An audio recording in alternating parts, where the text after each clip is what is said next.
look at that. I covered it up. There it is.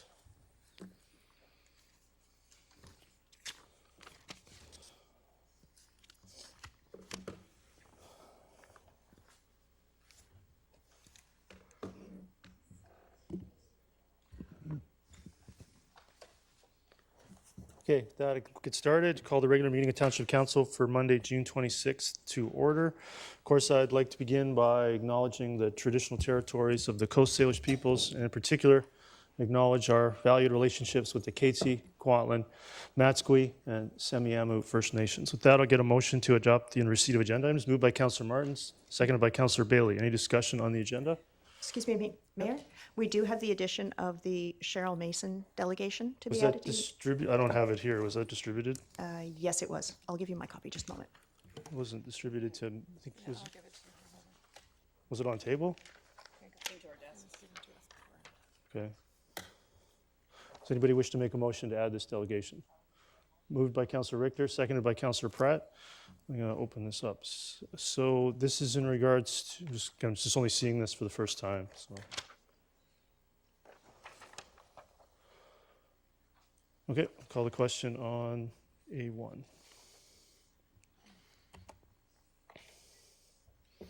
It carries unanimously. Back to the main motion as amended. Is there any other discussion on the agenda? Seeing none, call the question on A1.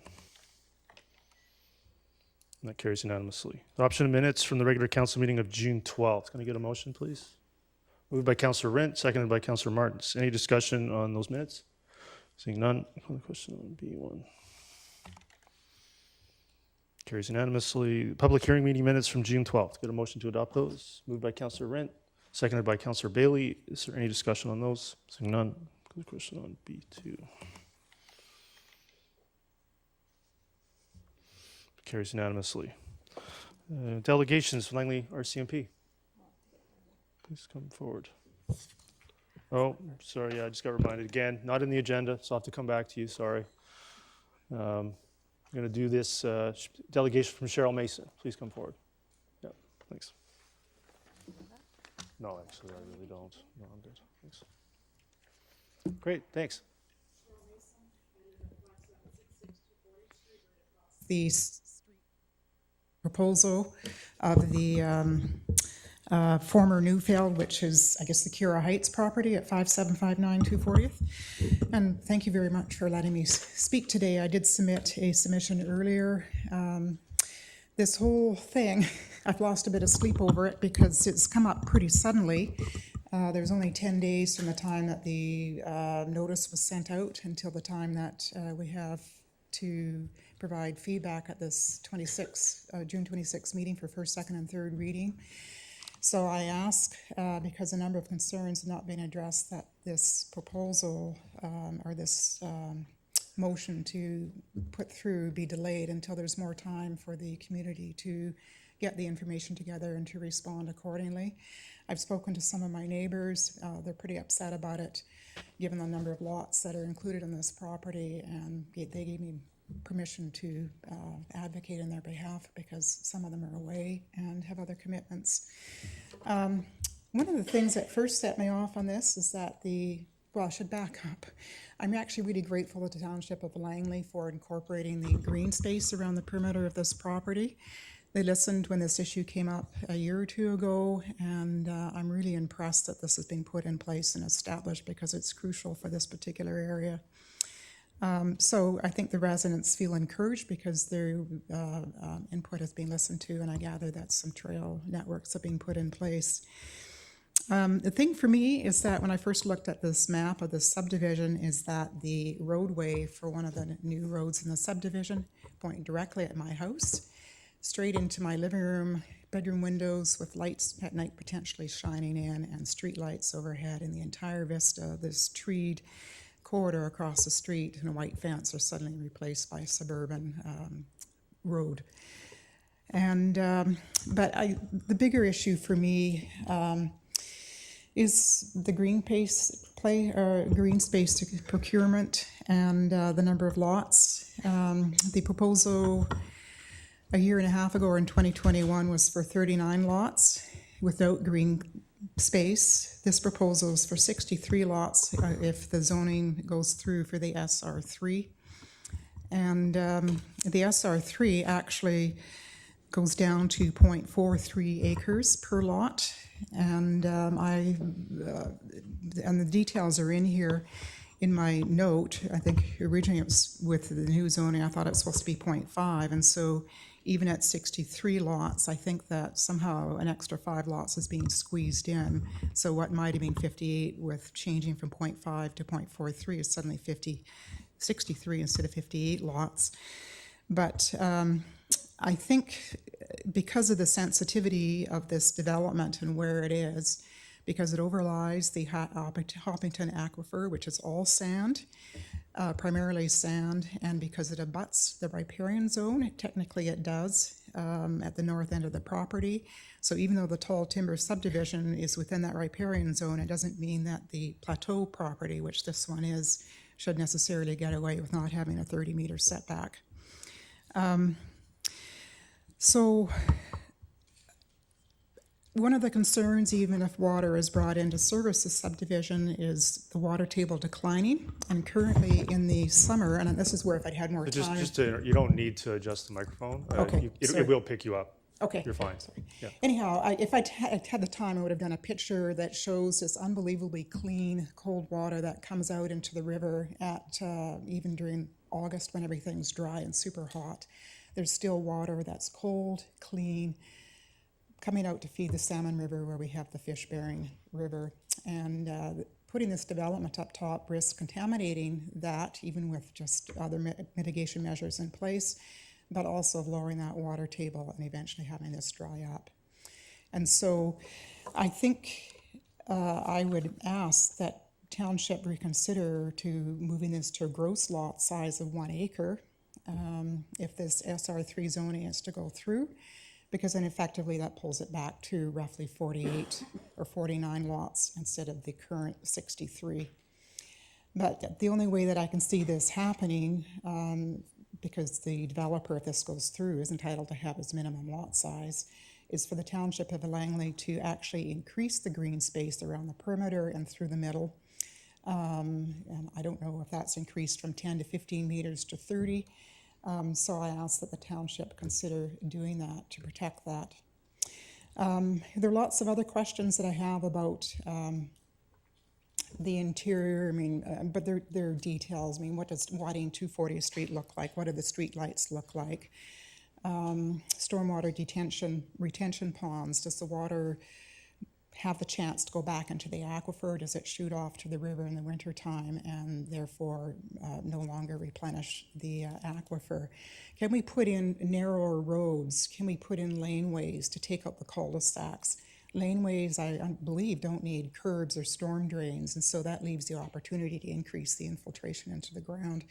And so until those things are in place, I think we need to put this on hold so that everybody can provide some appropriate feedback and understand what really is being improved here, because this is a treasure. It's an exceptionally beautiful property, and I'd like to see it done properly.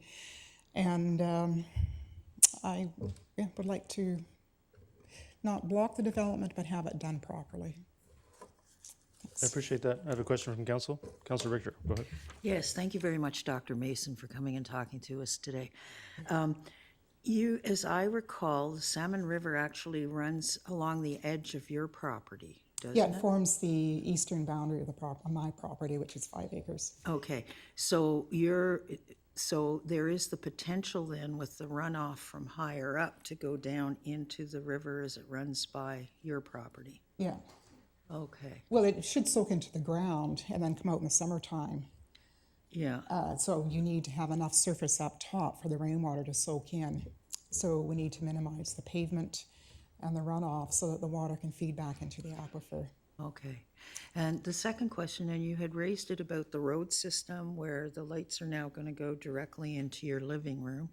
The entrance onto 240th, a little further south from your place, I'm wondering, and maybe you can't answer this, but it's a question I think I need to ask about the safety of that particular intersection so close to 240th and 56th Avenue.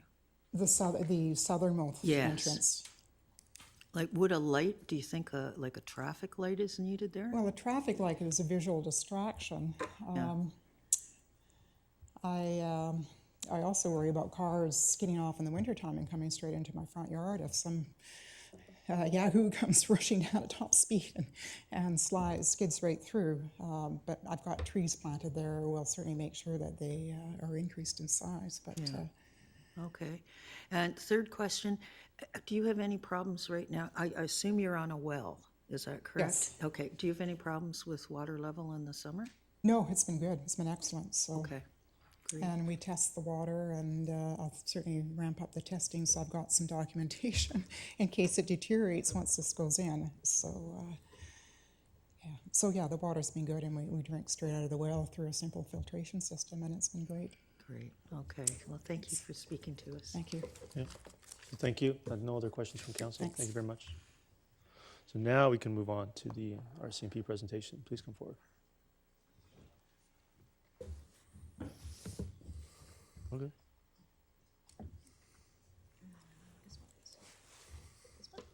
Oh, no. That one first. Yeah, thanks.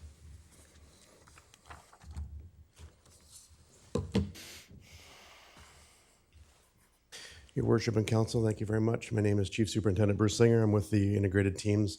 I am the Integrated Teams Commander, and I want to take some time and present to you what the Integrated Teams. You'll be happy to know that I've cut a bunch of the slides out, and I've just put together a video for the first couple minutes to explain what we actually do.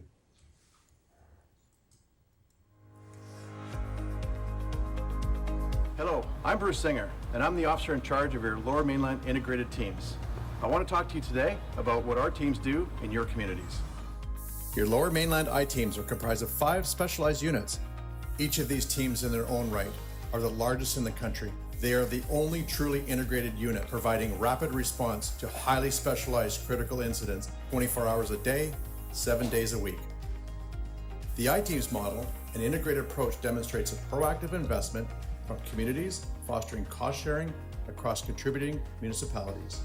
The result is an effective operation which honors prudent fiscal and administrative benefits while ultimately helping the citizens and those we serve. Let's take a closer look at your I-Teams. Your Integrated Homicide Investigative Team, or IHIT, had their busiest year to date in 2022. Despite their name, IHIT doesn't just investigate homicides. They're also responsible for investigating high-risk missing persons and suspicious deaths where there is potential of foul play. We begin with breaking news. A major break in the high-profile murders of an Abbotsford couple earlier this year. The Integrated Homicide Investigation Team has arrested 3 men they believe are responsible for the murder of that Abbotsford couple in their 70s. Your Integrated Collision Analyst and Reconstruction Services, or ICARS, is a dedicated team of 20 police experts who responded to 178 calls for service in 2022. These calls for service take several months to investigate and are all a result of fatalities or serious injuries sustained when there is potential for evidence that may support criminal code driving offenses. 73 of these collisions were a result of criminal fatalities where the nuances of crime scenes as well as vehicles had to be meticulously examined using very specific expertise, which could take several months. Your Integrated Forensic Identification Services, or IFAS, is a team of 59 officers that are strategically deployed throughout the Lower Mainland with scientific labs in North Vancouver, Richmond, Burnaby, Surrey, Langley, Maple Ridge, and Chilliwack. The complexities of investigations see the need for forensic analysts growing each year. Currently, we have 19 regular police officers who are court-approved experts. As well, we have 4 civilian apprentices who are completing their in-depth 3-year apprentice program.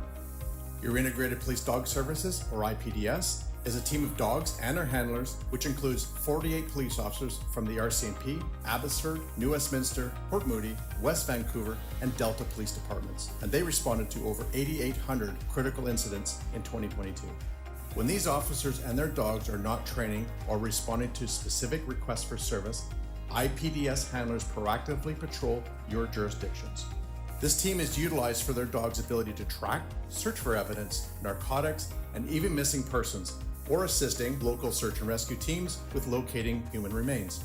This year, we saw the largest graduation of police dogs and their handlers in the Lower Mainland's history. The Integrated Emergency Response Team, or IERT, is a group of officers which includes 66 police officers from RCMP, Abbotsford, New Westminster, Port Moody, and Delta Police Departments. IERT is responsible for responding on a moment's notice to dynamic, high-risk situations that exceed the abilities and capabilities of your frontline first responders. They're also seen participating in your community events, including parades, assisting in schools, and providing presentations to your children. They have been utilized to assist with high-level security events throughout the country. An example would be the recent papal visit. For Pope Francis's visit to Canada, the pontiff spent 5 days in Alberta, Quebec, and Nunavut last July. There was an enormous police presence at every site. Hopefully I've been able to give you some insight on how the I-teams work in your communities and the impact they have in the places that we call home.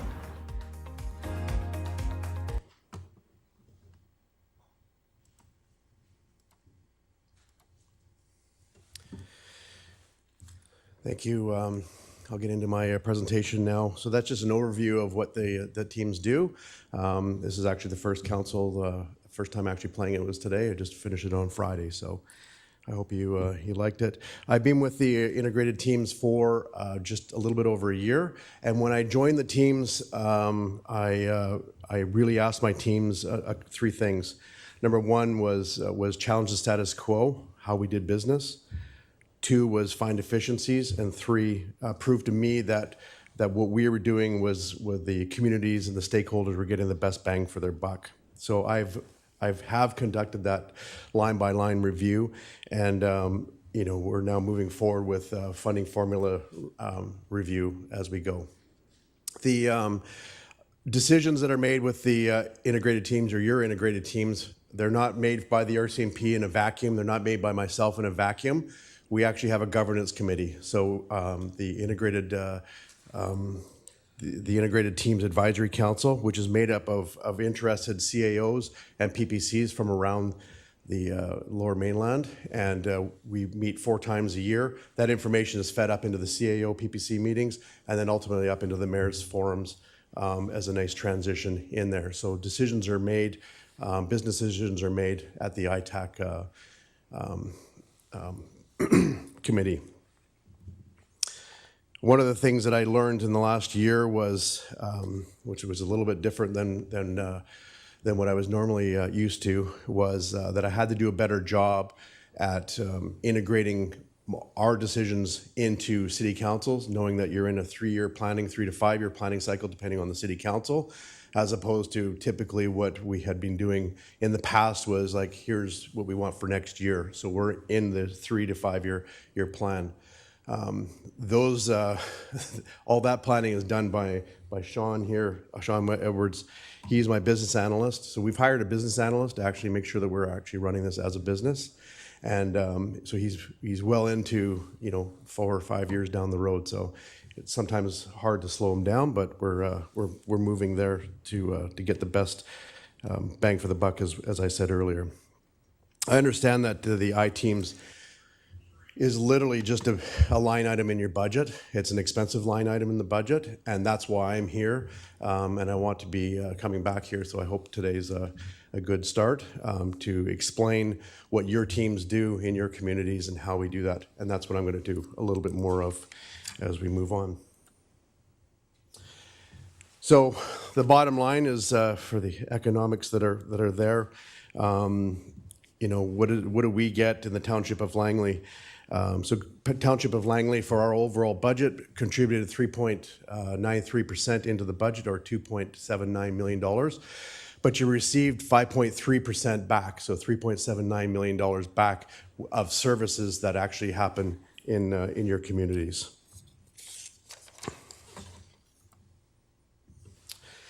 So it's made up of 344 officers and what we like to call, some people, when it first started in 2003, 2008, They were calling it sort of an insurance policy, but really what I like to call it is a force multiplier.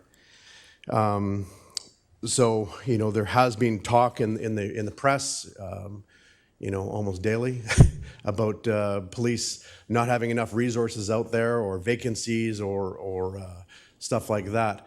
The ability that the I-Teams offers for all the contributing partners, and Township of Langley is one of those partners, is at almost a moment's notice, you have access to 344 police officers. Other than myself, because I'm sleeping, but everybody else is ready to go.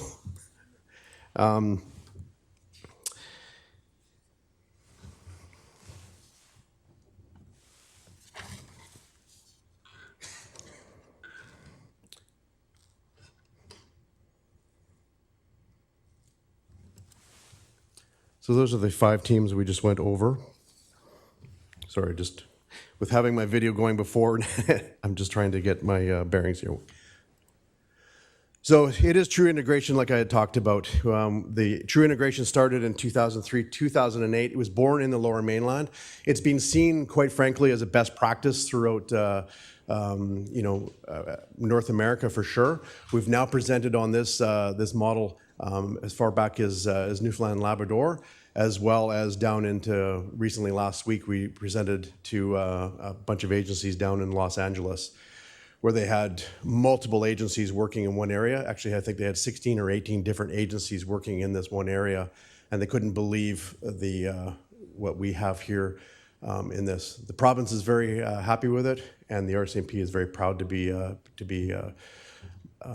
dealing with it. It provides a level of standardized police services for your detachment, as well as the communities that we provide. And you know, especially when we start looking at the significant actual cost to be running one of these teams. For example, if you're looking at starting up an emergency response team, for example, you're looking at about $60 million to start one up. To have a 24-hour service with your police dogs, you're looking at having 5 teams just to be able to do that coverage. By the time you have people that are off, training, sick, all that kind of stuff, you need to have that coverage. So you see a good coverage with that. We police 28 different communities, RCMP communities, as well as 5 municipally policed communities, as well as 40 First Nations. Now, we start looking at, what's the cost efficiencies that we look at, and they're proportionally shared amongst all of the different communities that we have. So we look at a criminal code offense of offenses in your community of 75% of the cost share, and then the population 25%. So it's a 75-25% population. We've looked at some other efficiencies as well. We've brought on some other partners. So, for example, West Vancouver just came on in the last year with providing some more police dogs. So the integrated approach, we have 4 principles. We have standardized level of service. So it doesn't matter if you're in the Township of Langley or if you're in Hope, you're going to get a standard level of service. Cost equity, it's shared between all of the contributing partners. Cost stability. So when there's a high population growth or significant increases in criminal code offenses, we balance this over a 5-year rolling average. So we're not seeing these spikes that are going to be going up and down, which is good for all of our partners. As well as cost effectiveness. So we share all the capital expenses and all the capital expenses. So for example, a tactical armored vehicle, they're $750,000. The helicopter that's parked here at Langley Airport, it's over $5 million. So when we start looking at those capital expenses, it would absolutely bankrupt a small community. So I know I'm up here and telling you that, well, no, honestly, it's fair and proportionate, but really is it? So that question was posed a couple years ago at a mayor's forum. So we took that back and we sent it out to have it externally reviewed. And what the review came back with was that looking at different models that were out there and how we can have the different effective efficiencies, it was determined that the 75-25% formula was the most adequate and most fair across the board for all of the different communities.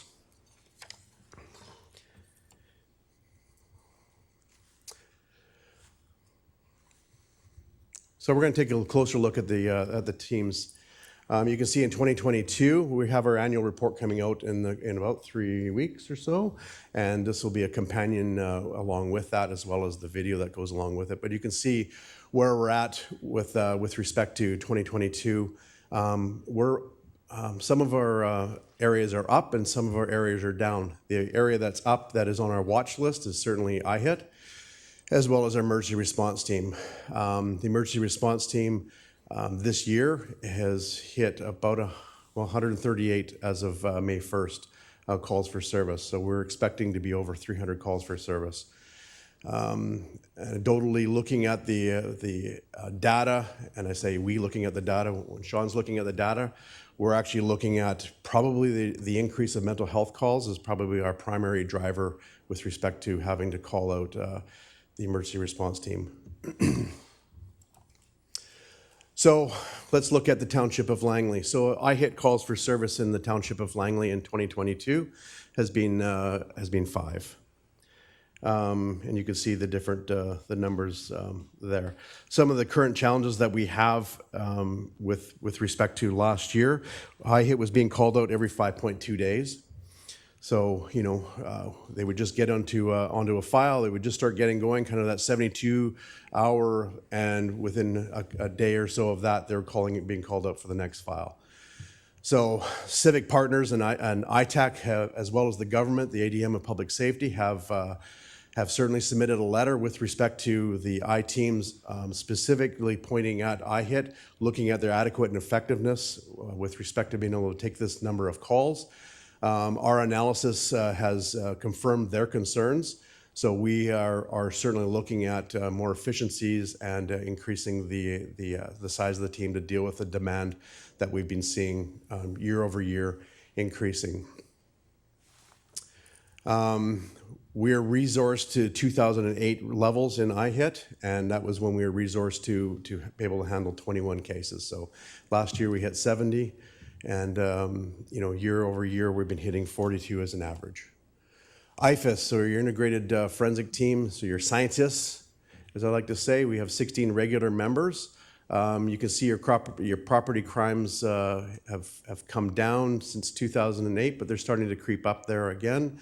And so we nicely split those two numbers up there. IPDS, you know, we've been looking at internal and external reviews with our IPDS. And IPDS is in a covert building here in the Township of Langley. It is the largest building that we have, largest unit that we have of dogs in the country. The awesome thing about it is we're self-sufficient. We don't have to send our trainers to Innisfail for all of the extra training. It's all done right here. So we actually have other agencies, including Vancouver, as well as many RCMP detachments from across the other provinces coming here to do their winter training, because I guess the conditions are a little better with no snow. It's an awesome facility that we have here, and if you ever want to go and see it, it's just let me know. IRT, as I said at the beginning, very, very busy. We've seen a 550% increase since 2006 for emergency team callouts. Since 2017 to 2020, we've seen a 35% increase year over year, and that continues to grow as we go. ICARs. That is the, every time we hear of a crash and the highway shut down, that's when that team comes out. There's 20 members that work there. And, it's the investigation doesn't just happen when the highway opens up. It goes for anywhere from 8 to 9, sometimes 12 months afterwards, looking at the actual data that goes in there. So every single file that the I-teams goes to, it's a critical incident. It's not like your detachment where you go to a critical incident, then you go to a number of other calls, then you do a traffic stop, and then you go to maybe another critical incident. Every single call for service for the I-teams is a critical incident. So we are embarking on new strategies to deal with member wellness. My previous job before coming in here, I worked and I was in charge of our health services for the RCMP. And so we've got some really good initiatives that we have here. Knowing that, we have to take care of our primary asset, being our humans that work for us, our employees that work for us, and making sure that they have a better work-life balance, making sure that we're taking care of their wellness. To have one employee off, a police officer off, costs anywhere from $1,000 to $1,200 a day, or that's $264,000 to $314,000 a year. So the investment that we put in and the strategies that we've put in place in the last little while have really paid off dividends, where we're looking at about anywhere from a 92 to 94% rotable rate on a month-to-month strategy. So it is certainly working. And I'll leave some time for questions, Your Worship. Great. Thank you very much for that. Councillor Martins. Thank you, and thank you very much for that presentation. Just a couple of questions, if you don't mind. So clarify again the area of coverage for these integrated teams. Yes, the entire Lower Mainland District.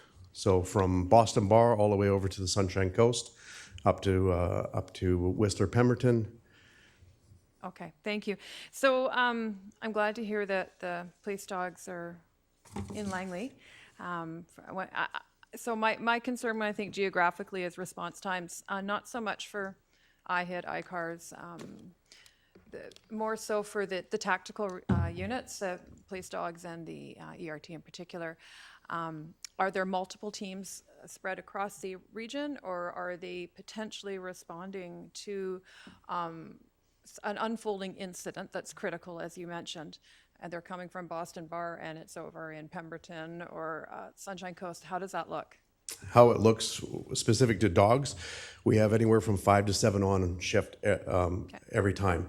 So when you have that critical incident, when you make that call, you don't just have one dog maybe showing up. You actually have 3 to 4 to sometimes 5 dogs showing up.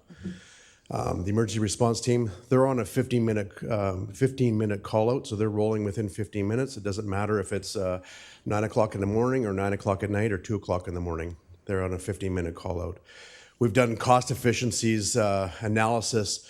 As opposed to having an emergency response team on for 24/7, is absolutely not cost efficient. We would have to grow the team by double to be able to do that. So what we've done is we've plugged in all of the files, and we've got shifting in around that. We have a thing in the RCMP called operational response, and they have to be up and rolling within 15 minutes. So they're rolling from their houses, they're ready to go, and they're gone. So typically, we've had calls here in the township of Langley where members are sleeping, and we've got emergency response team members who have been sleeping on scene anywhere from 7 to 8 minutes later. So it is a very prudent way to be using our precious resources by having this operational response. Okay, thank you.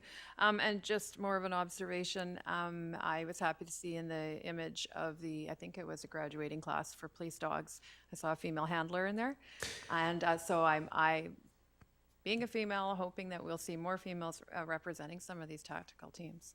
Absolutely. One of my top 3 directives for our dogs, specifically our dog team, is to get more females. So they've certainly been given that directive to make sure they're doing it. We're also doing a review right now of the antiquated, maybe it's not, but challenge the status quo. They're actually looking at the physical test to be able to get in. It might be the right test to do it, but if we don't ask the question and challenge the status quo, definitely. So yes, we had one of our females handlers get in, and we've got 3 more right in behind that one. So it's a slow process, but I'm also happy. Thank you, I appreciate that. And sorry, rolling through my notes here. So I know you had mentioned the difficulties right now that we're experiencing with staffing resources when we're looking at growing units. Where do you contemplate the resources coming from for where you're trying to build your I staff? think policing as a whole has to start thinking outside the box. This is not the RCMP's position. This is the position of Bruce Singer. Okay. I think we need to start thinking outside the box. One of the outside of the box thinking that we're doing is typically, same as Vancouver, they hire police officers to go into ident. I don't think that's cost effective. I don't think it's cost efficient. Because the people that are working in ident are primarily scientists. So we have places like BCIT or SFU that are pumping, hundreds of people out every year with potentially, not very much in the way of employment. Wouldn't it be awesome to have special constables going into hiring them, send them off for 3 weeks of training, 4 weeks of training, and then bring them in and start working them that way. They will work as scientists probably for the rest of their career. And then when they decide, you know what, I actually want to go do that, then that's an awesome opportunity for them to go and do that. We actually start the pilot project up this fall where we'll be doing that to fill those.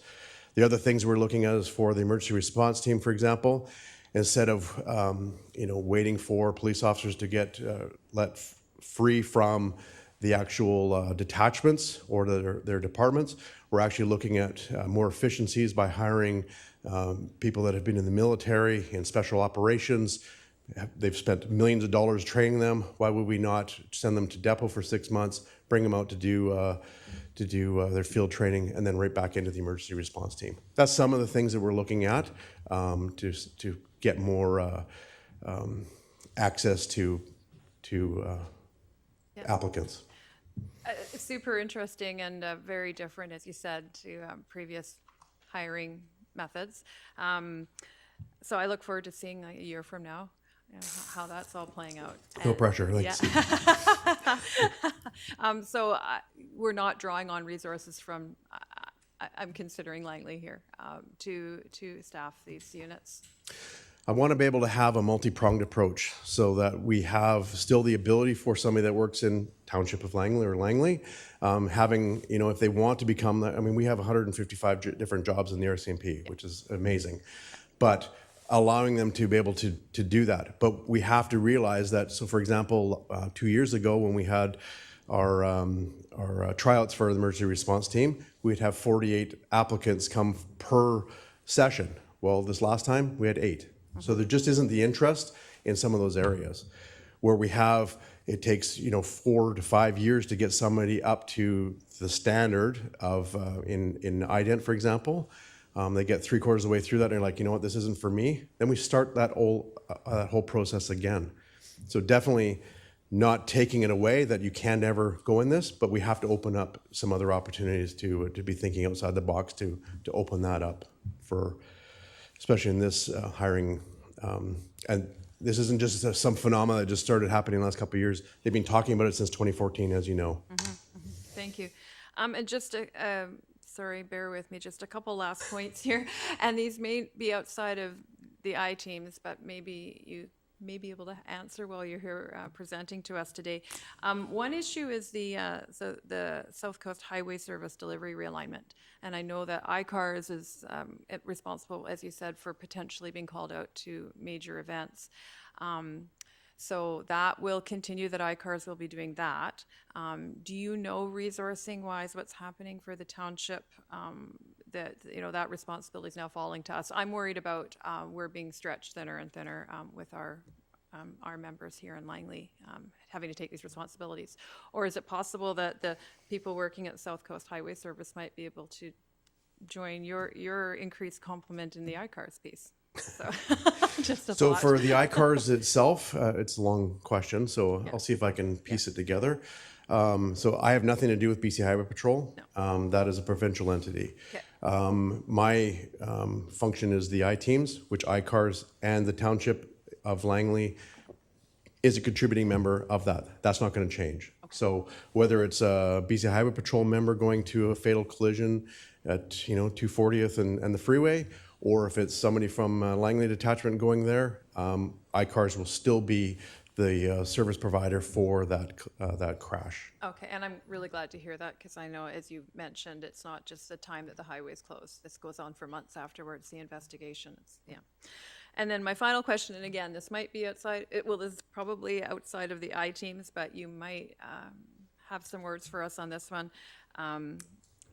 I had heard rumors about the Car 67 program might be expanded in the region. And I don't know if you've heard about that, if there's any truth to that, and if it's being considered for Langley.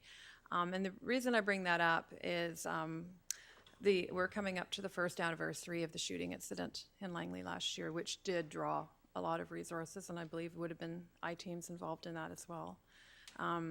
So I'm just wondering if there's been any consideration for that, even on a regional level, or expanding that program to assist with people in mental health crisis. Absolutely. My district commander, Assistant Commissioner Levy, is absolutely all over the Car 67 program. She was a crops officer in 2 other divisions where she had those programs in those divisions or similar from those divisions. I worked in Newfoundland, Labrador, where we started a program up there, and absolutely, we're working with our partners in Coast as well as Fraser Health to start that up. I know that Superintendent Mehad is leading for this LMD. She's leading out of Maple Ridge. She's the OIC there. She's leading a committee that is actively pushing that forward. And I'm not here to make any announcements, but it's moving forward favorably. Thank you. And if you can send a word back, Langley would really like to be at the front of the line. Thank you. That's everything. Councillor Kunst? Yeah, thanks for the presentation. Couple questions. More about the funding. Are there municipalities that don't participate? And do they benefit from the work you do even though they don't pay for it? Because of course we know crime doesn't really know boundaries. In theory, no, but mutual aid is still always going to be mutual aid. So for example, we had the bank robbery style takeover in Saanich, where we have a helicopter here, we have emergency response team members here that are highly trained. I would put them against any emergency response team in North America. And certainly we had 8 resources on the ground about 25 minutes after the bank robbery to help them in there. That's called mutual aid. We'll do mutual aid here. So for Vancouver, we'll do mutual aid for them. They'll also do mutual aid for us here. But we will not be going for calls for service like, hey, can you take these different files if you're not a contributing member? So for example, some of the municipal agencies do not participate in some of the different programs, so they're on their own for those programs. All of the RCMP detachments, the 28 that we police, are part of that program, so we will continue to do work in those areas. I don't know if I answered your question. Yeah, no, that helps. I had a question about the Integrated Gang Task Force. Is that in here somewhere too? It's not. I know that there's a lot of residents concerned about gang activity. So how does that get addressed? That is up to that CFSU that deals with that portion. CFSU, help me with the acronym. Combined Forces Enforcement Unit. Okay. All right, thank you. I would love to take over all of the integrated teams, but Sorry, no, it's not. I didn't know there was a response. Go ahead, Councillor Kunst. So the combined forces, is that under the RCMP or is that something separate? It is RCMP led, but it's certainly, so for example, the OIC of CFSU is under a governance model, and it usually flips back from an RCMP officer to a municipal agency back and forth. So it is certainly a very integrated unit within it is housed at our Green Timbers there. Okay, so it works like obviously with the teams that you have on the ground here in Langley and yeah, we work with them everywhere all else. the time. We Yeah. were working with them just this last weekend Okay, on thank an you. operation here in Township and Langley.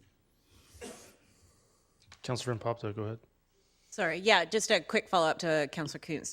When you talk about mutual aid, is there funding flowing back and forth? So if you aid another agency, we're going to get compensated, you're going to get compensated for it, and vice versa if you go into Vancouver because they request? Or like, is there funds being exchanged, or is mutual aid just meaning we're just volunteering to help you? Yeah, If it's an ongoing, emergency 911, please come quick, we wouldn't be billing for that, and they wouldn't be billing us for that. Okay. But if it is a planned operation that we're going to go and do mutual aid, and then we would be billing each other for that. Okay, thank you. Seeing no other questions, appreciate that presentation. Thank you very much. Thank you, Worship. Thank you.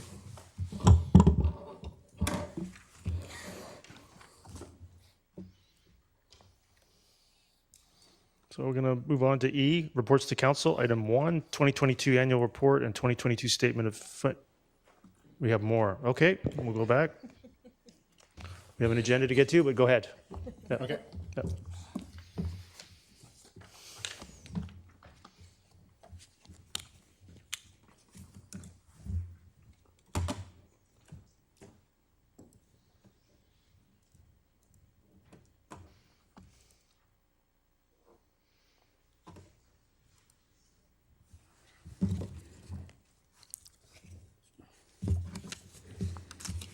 All right. Thanks for your time, Your Worship, Of and course, go ahead. councillors. Yeah. So I guess just to speak to Chief Superintendent Singer coming, I just figured for your benefit, you have a lot of units outside the RCMP that are providing service. So I figured every once in a while I'll bring a guest in to kind of talk about those different areas, and actually to Councillor Kunst's question, I did actually ask the OIC of CFSU to come in, so he'll come in and do a presentation for you as well, just next council meeting. In terms of today, I just have a quarterly report that I fired to you, and it's really just a resource document for the most part, but I can go through the highlights very quickly, knowing that you've just got 45 minutes of policing, so I'll try to do this quick. And at the end, if there's any quick questions, or I can certainly get any questions by email after, whatever you like. And just to break it up quickly into the different areas over the last quarter, despite all the information about the IHIT, it's actually been a very quiet year. We actually haven't had a homicide here since October of 2022. Not every year is like that, but it's actually been surprisingly quiet that way. However, we have had the serious crime units have been busy with other units, with other situations such as assaults, harassment, and uttering threats being our main incidents. I pull this stuff off a database, so it does actually say here that we had one homicide. We didn't actually. We had one attempted murder, which was a shooting, but the person didn't pass away. But I'll leave the document here for you just to review the stats. And like I said, if there's questions later, you can fire them to me. One of our crime maps, and pretty much like all of our stats, things concentrate around Langley City, and then pretty much move northward from there up the 200th quarter kind of thing. A couple of highlights from the serious crime areas. As I said, I guess starting at the bottom, as I said, we didn't have any homicides, but we did have several stabbing incidents, including one that took quite a few resources involving a group of gang members that actually were visiting from England, and ended up getting into a bit of an altercation in Langley with some gang members here, and that resulted in kind of a big mess of a stabbing. So it took a fair amount of resources on that. We ended up seizing quite a bit of cash and drugs out of that, and we ended up having to get CBSA involved, and we had a number of people deported from Canada at the end of it. Second file was we had a fairly significant human trafficking file involving some young females, probably 12 or 13 years old, working out of a hotel here in Langley, and pretty serious violence occurring there. So we worked with CFSU and some of the Delta Police Department, Surrey RCMP, and some other units just to work on that file, and that's an ongoing investigation, hoping to get charges on that. And last initiative is a child youth advocacy center that we're trying to put together to work on. We're working with Encompass, who we're hoping to put together a center for abuse against children, both sexual and assaultive abuses against children, which really just creates a better atmosphere for children trying to come forward as victims and provide us statements and things like that. So right now, working with the Compass, we're just trying to work with locate a building for that and begin the training. These centers already exist in Edmonton, Surrey, and Vancouver, and we're just looking to put some officers in those locations just to learn about training and how we would operate those. Some other quick file updates is I've been talking about Carson Cremeni for a number of years, but that situation's sort of been finalized for us. And then, of course, was the death in 2019 of the young teenager that died was provided drugs. The person involved in that entered a guilty plea in May and was found guilty of manslaughter. And secondly, an individual was convicted of 10 counts of bank robbery throughout the Lower Mainland, and on April 11th, he received a 6-year jail sentence.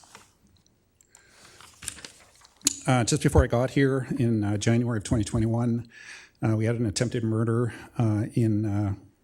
this was actually in the city of Langley, with somebody was shot in a underground parking lot, and that person just was found guilty and it just received a 7-year sentence.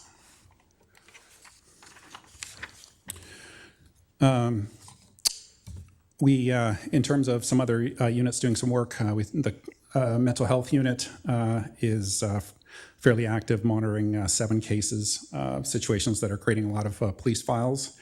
And then we passed 7 other cases off to the ACT team that's been very effective in the community. We're also working on a Langley interagency frontline table, or LIFT team. It's basically putting the community groups together and addressing people facing issues together and trying to get them essentially off the streets by combining all our resources together. We also are continuing and expanding our program of handing out naloxone kits. So these are handed out by our cell guards, our community liaison groups, school liaison, and our mental health officers, essentially just to prevent people from having overdoses. And then lastly, as Councillor Martins mentioned, the CAR 67 program, or the mental health CAR, we are still working with Fraser Health to try to keep that going. We have a memorandum of understanding that we hope is being reviewed by the RCMP, but I'm actually appreciated that question because I actually don't hear everything myself. So good to know that's still going. In terms of some of the, again, about the vulnerable sector and dealing with the homeless, we did all our officers together over the last quarter provided 250 referrals to community service providers. And we also started bike patrols and foot patrols in earnest with the weather getting better. And so those are kind of our stats for the number of patrols that we've done over the last quarter. School resource unit, number of initiatives involving the school, a lot of engagement, really just with police and getting together with the kids to try to keep a good relationship with them. Had a number of events at St. Catharines, Fort Langley, Walnut Grove, DW Poppy, Walnut Grove Secondary, and Aldergrove Secondary. And then now we're attending a lot of the graduation ceremonies in Red Surge. And we're continuing with the youth camp. Had 100 applicants from across Langley, and that we'll have 50 for that in July 4th to the 6th. And then we also responded to a number of violent risk assessment situations at some of the high schools. So there's about 8 new of those in the township and 3 new in the city. Traffic, 2 main initiatives. We had a number of complaints about street racing and noise involving vehicles around the Colossus Theatre and in Gloucester. We put together a number of enforcement days to try and counteract that. That resulted in 6 violation tickets being offered and 8 vehicles being impounded.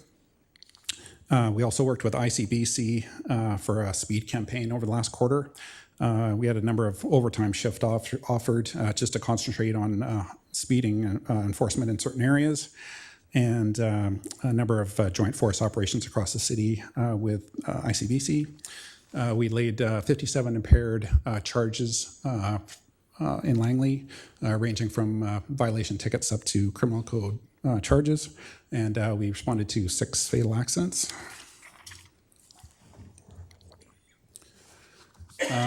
Property crime, a number of big topics are theft of vehicles and mischief to property, and then I would say that overall catalytic converters thefts are causing us lots of problems. Here's a big map of red dots showing all the property crime, and another one. These are the business crime trends, mostly. Complaints from businesses overall have been causing a disturbance, shoplifting, and false alarms.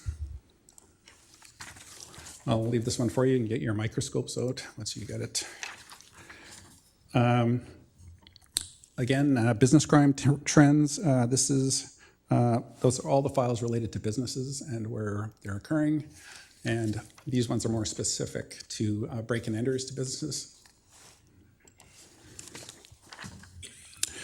A couple of notable files are that we did charge a provincial tactical enforcement priority. So essentially what happens is CFSU actually identifies gang priorities or people that are causing a lot of issues in gang-related crimes. And we did work on one individual and laid a number of charges in relation to theft of autos, break-in enters in the Langley and Abbotsford areas.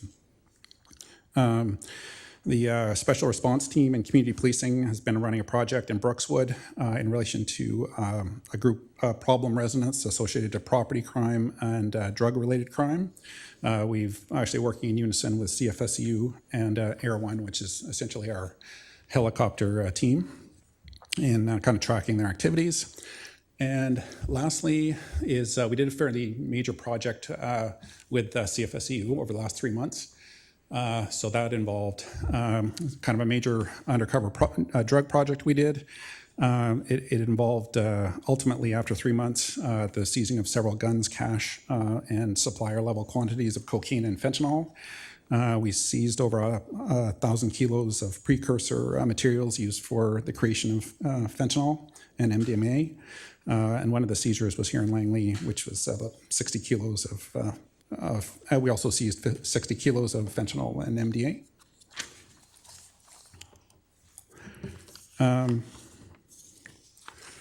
The community police offices, they're all open in Aldergrove, North Langley City, and Willoughby. Willoughby is only open to the police, but it does. We do have officers working out of there pretty much full time, so it helps increase our response times. And there's a list there of what the community police offices do. The volunteer programs are up and running since COVID. We just hired 19 youth. We're kind of targeting community colleges and universities. We have 19 people just joining us over the last few months, and we started a number of programs, including the Speed Watch, Cell Watch, Foot Patrol, and Vehicle Patrol, essentially having these people out looking for things going on and reporting them to us.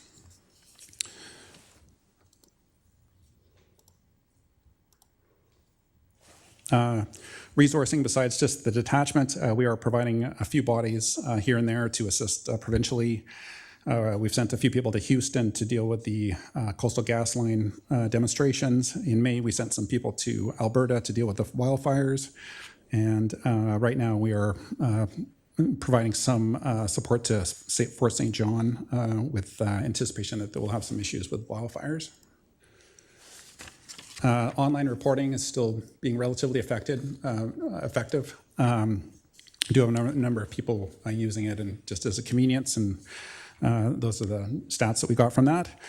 And last point I just wanted to make was just a thank you to yourself, your worship, and the councillors. In terms of the building improvements that you provided, I have to say you are beyond any other, I think over the last 30 years, of what you've provided to our detachment in terms of the fit facilities upgrades, in terms of the gym and the parking and the security. I have to say that's very meaningful to all our officers and appreciated. And we've been working closely with Farzad Ardestani and Harb Chohan, and they've just been awesome working with us. seems to be moving along very smoothly, and they've been great. So huge appreciation for that. It really is very meaningful to our officers that you would do that, and it really encourages, in terms of our resourcing, even the number of members that want to come here and show that they're sort of supported by the community, and then they're provided those sort of facilities to work out of. So huge thank you there. And then in terms of the 5 new officers that we received, so we did receive those positions, and we're looking to put them into 1 extra in the mental health unit, 1 into a media position, and the last 3 into a vulnerable persons unit that will deal with children related offenses, missing persons, and domestic disputes. So I think all high-risk areas that are worthwhile. So that's it for me, and thanks very much. It's good to know you just didn't deploy them all to Langley City, so that's that's not what happened. So that's good to get that confirmed. Councillor Martins, go ahead. Thank you, and just really quickly, and I appreciate that you rolling through that at the speed at which you did. A lot of information to cover in short order in the interest of time. And just considering the amount of our budget that goes to police services, I think it's really important that we do receive these periodic updates to know what's happening, and the great work behind the scenes that doesn't necessarily make it in the news, like particularly those, the outcomes of the court that you talked about, the sentencing, and also the investigations. So I appreciate all that information, and it's great news to see the community police offices are open and staffed up. That's amazing, and volunteer programming reinstated. So thank you very much, and yes, about the gym, I understand there is great interest that you had 25 members sign up for the gym committee. Yes. Yeah, That's awesome. That's a good indicator there. So thank you very much for coming. Thank you. Thank you. Oh, thank you. Ms. Bauer, can I just confirm that you can please have both of those slide decks actually emailed to all of council rather than just put in the distribution? Yes, I can definitely do Great, that. thank you very much. Thank you very much. Okay, so now we can move on to the agenda. Item E1, 2022 Annual Report and 2022 Statement of Financial Information. To approve the 2022 Annual Report and Audited Statements, get a motion, please. Moved by Councillor Rint, seconded by Councillor Kunst. Councillor Richter. Yes, I just had a question about the SOFI reports. And the SOFI reports in particular, Schedules C and D and F are the 3 that I was wondering about. They're not in the actual, or are they in the actual report that's available for the public? Mr. Bracken. No, they're separate from the annual report. Okay. And where would the public be able to access those reports if they wanted to? I believe they're on the website. They're on the website, okay. And also, have there been any 5-year trends done on these schedules? No, we could look into that. Okay, thank you. Thank you. Seeing no other discussion, I'll call the question on E1. Carries unanimously. Item E2, capital request for Aldergrove Athletic Park gathering area. Get a motion, please, to authorize that. Moved by Councillor Rint, seconded by Councillor Pratt. Is there any discussion? Councillor Van Popte, go ahead. Yeah, just a quick question through your worship to staff. Just looking at the preliminary kind of renderings, I noticed that the concrete extends quite beyond the canopy itself. Just wanted to understand why that was. And then also, who owns the batting cage? Thank you. Swag. Thank you, through your worship. In reverse order, who owns the batting cage? I am actually not 100% sure. I have to look into that. I know there's a user group in there, but who actually physically owns the building? I don't have an answer with me right now. With respect to the concrete pad, the overhang was designed to essentially be an extension of the orientation of the existing building. It could be expanded or contracted as desired, but based on what staff contemplate as being most feasible, this is what's being shown. It's about halfway or 60% of the concrete pad. Just the orientation is slightly different than the concrete pad itself. Okay, so then my only slight concern is that if we don't own the batting cage and we're affixing an area to it for public access, and just make sure that we've got kind of our grounds covered on what happens if we don't own the batting cage, what happens. So just something to consider. Mr. Backen, can we just to take the motion as it stands, and if it turns out that the Township of Langley does not own the batting cage building, that it returns to council? That's correct. We do that. Okay, thank you. Councilor Richter. Yeah, some questions of clarification around this. Number one, why would the Community Works Fund, the gas tax, be used for a roof? I don't understand that. Are there any restrictions on what the gas tax can be used for? Mr. Backen. There's loosely some restrictions, I suppose. It must be for a community benefit. In this case, the use of the gas tax is what staff believe is the most appropriate source given its community benefit to the users. And in this case, it's simply putting a covered area where they can actually hold their meetings. Okay, now looking at the map of the park on page 4, it seems to me that there's a covered picnic area like very close to that. So why are we putting a roof in here, and who is it intended to serve? I think there is some structures in the area. However, because of other use or because of size of the groups themselves, I don't think they're felt to be adequate. In this case, it's just a user group that has formed over the years. Usually it's seniors and who may have some child-minding duties. They're looking for a congregation place, and this was through their request and usage that it was thought this would be an appropriate location and structure. So it'll be open to all the community, but in particular, it sounds like they want a child play area there. Not so much a child play area, but a place for them to rest while they're looking after the children who are maybe playing in the park. It's really for seniors. Okay, all right. Thank you very much. Oh, and I did have another question. There are several items in here, and I'll ask it now just to get it off the table for now. Numbers 2, 3, 4, 5, 6, 7, and 8. All those items, we're being asked to authorize funds to fund them. Are they not in the budget? Were they not in the budget? That's correct. In our new structure, there are no items in the budget per se. There's items that have been referred or recommended. What we have is a series of accounts, if you will, and if we're to expend money from those accounts, then we have to go to council on a case-by-case basis to have a report or justification or resolution to authorize the expenditure. So approving the budget doesn't mean a project goes ahead. It still has to come back to council for a vote. Mostly correct, and I say that because we're approving envelopes that will then be utilized for these projects, but the projects are then determined throughout the year. Okay, and on this particular project, I noted, and this is on page 2, that it was classified as medium, not critical or high. So what was there like an impetus bringing it forward? Because usually we go with critical first, the high second, if there's any money left over, the mediums. No, that's correct. This is primarily prompted by the user group themselves, and in our ranking structure, there is a bias, I guess, towards those that may have primary health and safety concerns, but that makes it very difficult for new projects then to get a foothold. When residents or user groups come forward throughout the year and say that this is something that's of interest, then we can measure that and meter that given our other priorities. Okay, thank you. Thank you. Seeing no other discussion, I'll call the question on E2.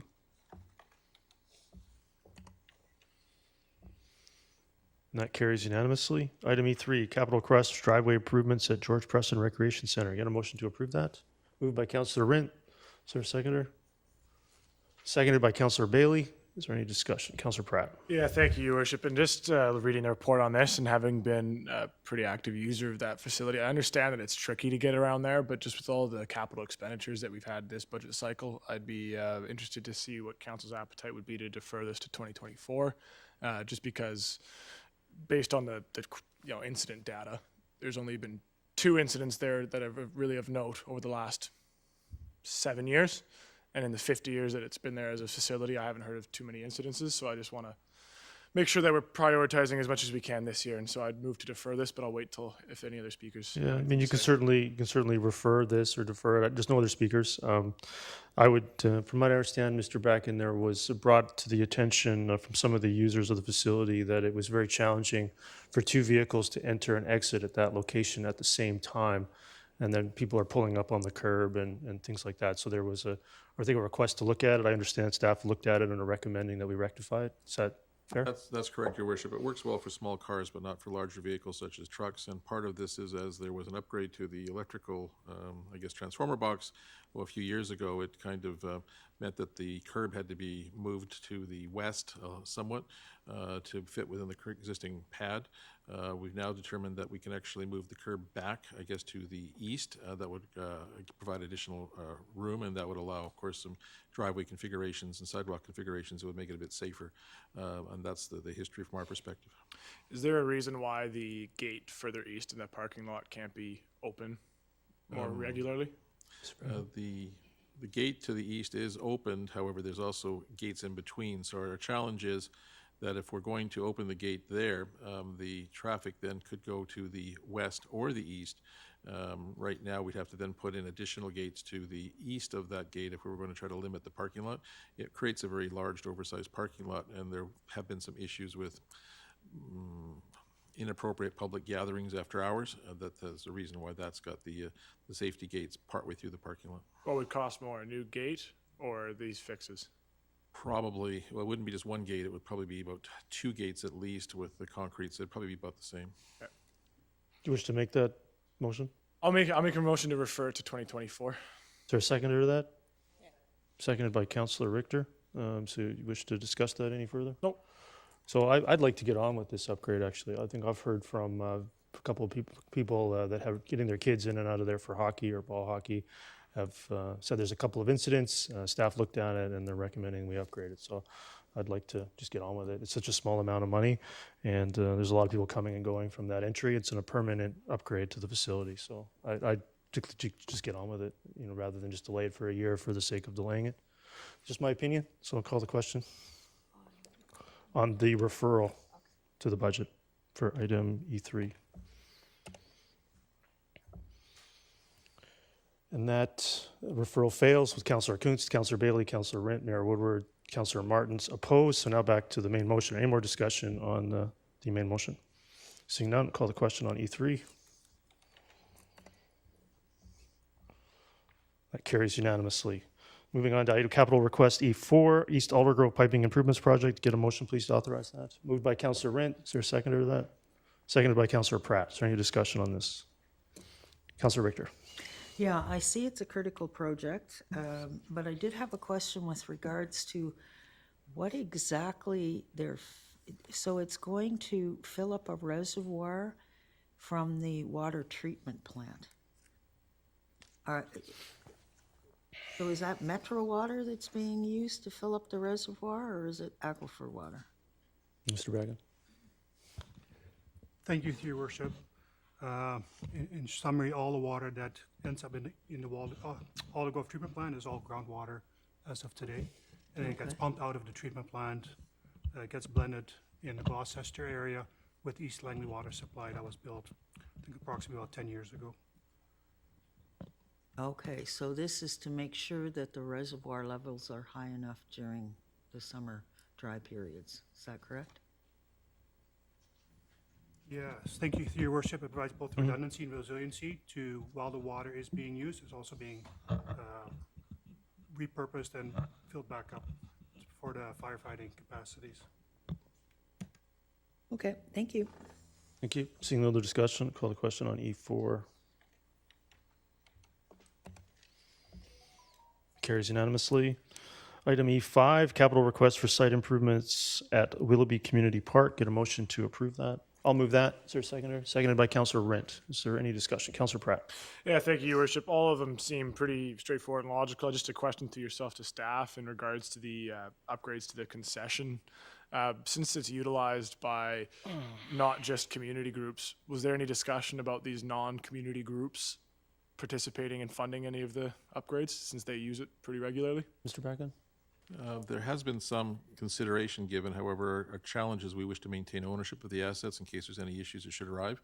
We've had some past experiences where there have been utilization of third parties, not community groups, but third parties, and if their business model is unsuccessful, then they look at trying to remove the equipment. So our decision in this case was to recommend we proceed with ownership and certainly allow them to use it on a permit-by-permit basis, but to make sure we retained ownership. Okay, thank you. Thank you. Councillor Richter. Yeah, I'm having a little bit of difficulty with this one because of the amount. It's $950,000.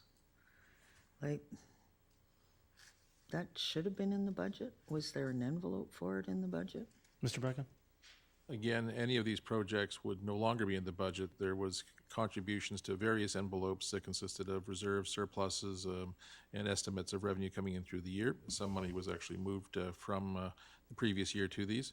So this is really the first time you're getting a chance to actually support or reject any of these capital items. So it's not something that would now, going forward, be in the budget. Again, it would simply be utilizing the reserve. That would be what you'd see at the budget, using the envelope or the bucket, if you will, utilizing that as part of the process. Okay, so the capital projects reserve, which is now going to be drawn down by essentially $1 million, what projects are not going to get funded because this is happening? Mr. Bracken, do you relate to it that way? I relate to it to the inverse. No projects would be funded without council's approval, and this is the approval process. So there was the list of projects with recommendations that were in the budget process that have been circulated and could be recirculated again, but we're trying to vet those as we go forward based on available resources and available and known public demand. Okay, but what happens, or what used to happen at council budget meetings, was that we would have a list of projects, we'd know how much money we have, and we could move projects above the line or below the line. I'm just wondering how this one has obviously gotten above the line. What was the impetus for that? Yeah, so as we look at the scenario you've described, at this point, or after coming out of the budget deliberations, there'd be no projects above the line. There'd be 0 projects above the line. The direction is that we would bring forward each project as the year goes by on a case-by-case basis to determine whether or not it merited proceeding. Its ranking, as you've referenced, such as being health and safety, is certainly important, but we're also getting a better sense of community importance. And in this situation, I think this is some of the user groups that have come forward and said these would make for some very positive changes to the facility itself. This being, of course, the Willoughby Community Park, and it's based on that, input that these matters are coming forth with the reports and the recommendations. Okay, but there's lots of user groups throughout the township and in all parts of the township. Why would the user groups just in this part get a priority foot up? I guess I would say that this process doesn't end here today. The process will continue till the year end, if you will, under our system, as long as the budget envelopes that were set were large enough to accommodate those users. And rather than staff trying to make the determinations, it's council that makes those determinations in terms of public priorities and the criteria and conditions that are going to prevail. Okay, but did council ever get any information from this user group about this part? I think this goes back to the budget process itself, when there was, again, that list of projects, and this, I think, was probably been packaged so that there's several of the smaller projects combined to represent this total, but it would be something that was first seen, I guess, as part of the information that was received by council, not endorsed, but received by council at the budget process time. Okay, and my final question is, how much is left in this reserve after we take the $950,000 out? Ms. Ruff, do you know off the top of your head?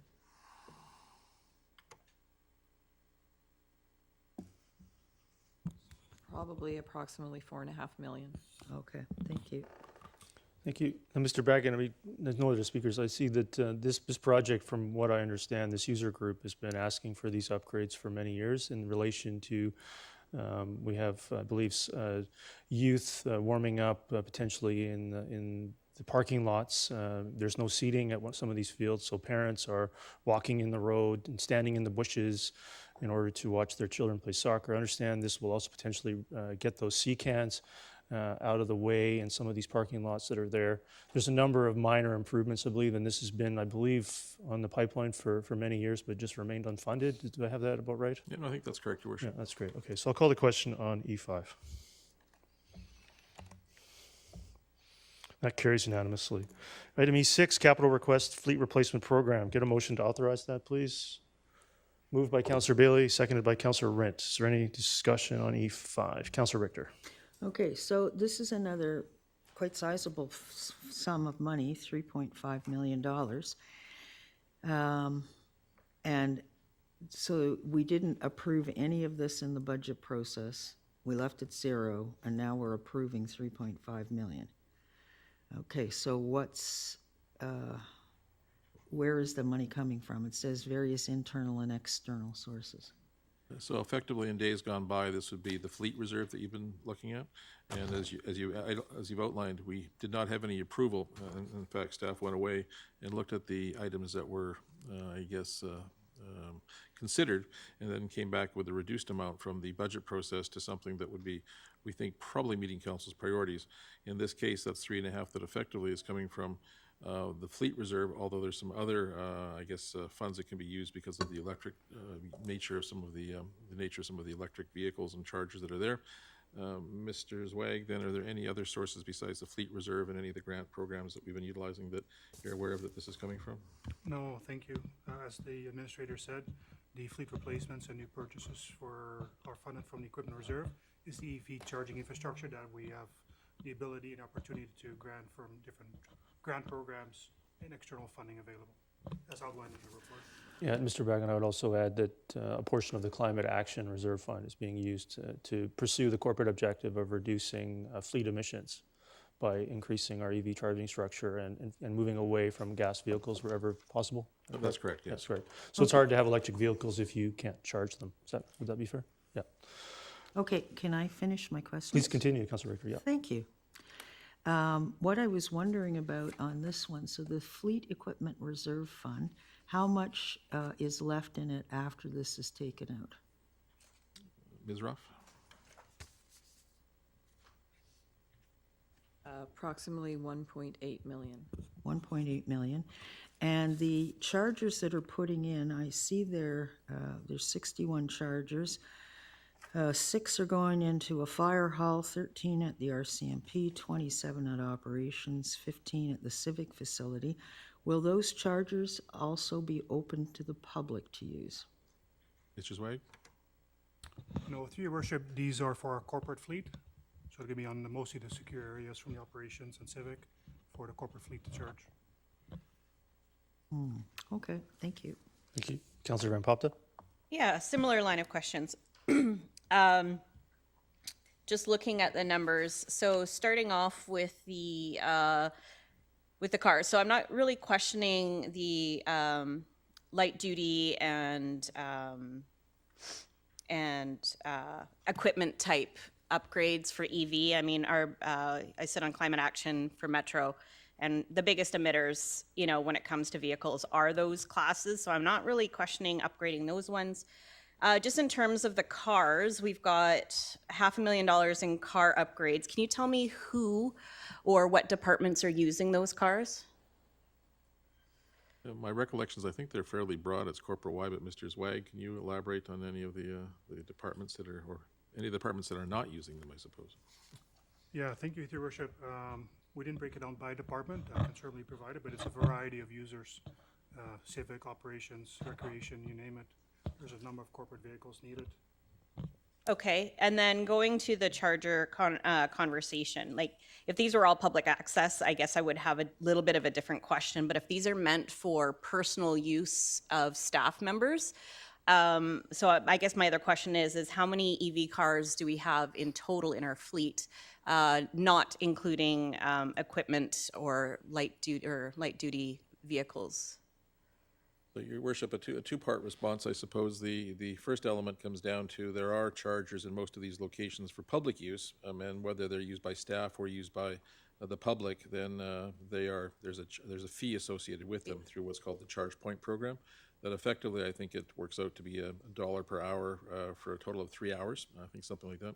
This equipment and vehicles are intended to be used as part of the fleet, so there should not be, should say no personal use, but it'd be unusual for there to be personal use on those matters. They'd be left effectively in the works yard. Mr. Zwag, is there anything you can add to that? Oh, thank you. I think there was a question of how many electric cars we currently own, and I'm just thinking of all the ones that are different facilities. I think we're probably approaching 20 right now, but it could be a little bit high, but between 15 and 20. Okay, and so specifically at the civic facility, I mean, we already have 4 chargers downstairs in the parkade. So I'm just, in my day job, I put in EV chargers, and the cost is actually in the charger themselves, not in the rough-in. So I don't have a problem with roughing in for the future. And we don't need a 1-to-1 ratio for chargers because they're not being charged necessarily every day. So I'm just wondering if there's an appetite to maybe decrease is put in the rough-ins if we're already doing the work once, but maybe splitting some 61 chargers is a lot in one swoop. Especially when it comes to the civic facilities, RCMP as well. Are these RCMP vehicles or are these civilian vehicles? I wasn't aware if we had RCMP EV cars. So, just if we can. Yes, we do. We do. Perfect. That's Thank awesome you to for hear. your Actually.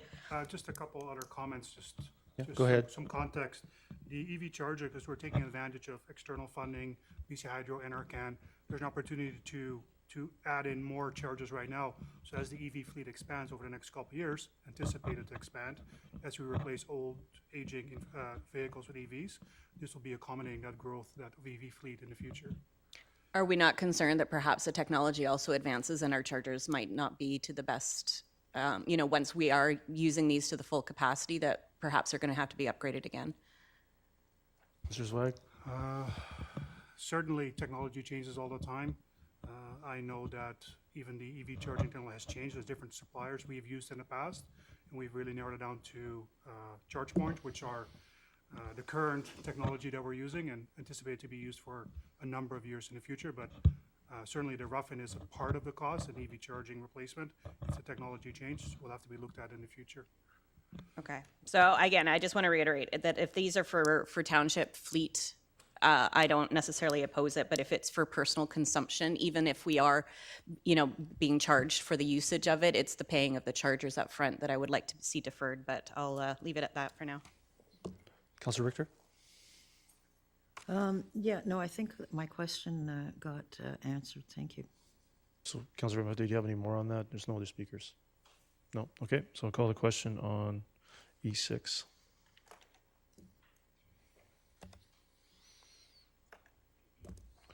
That carries unanimously. Item E7, Councilor Kunst.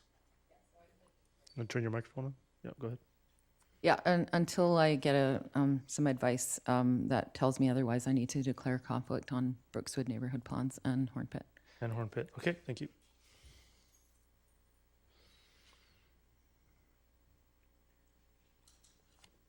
So on item E7, is there a mover?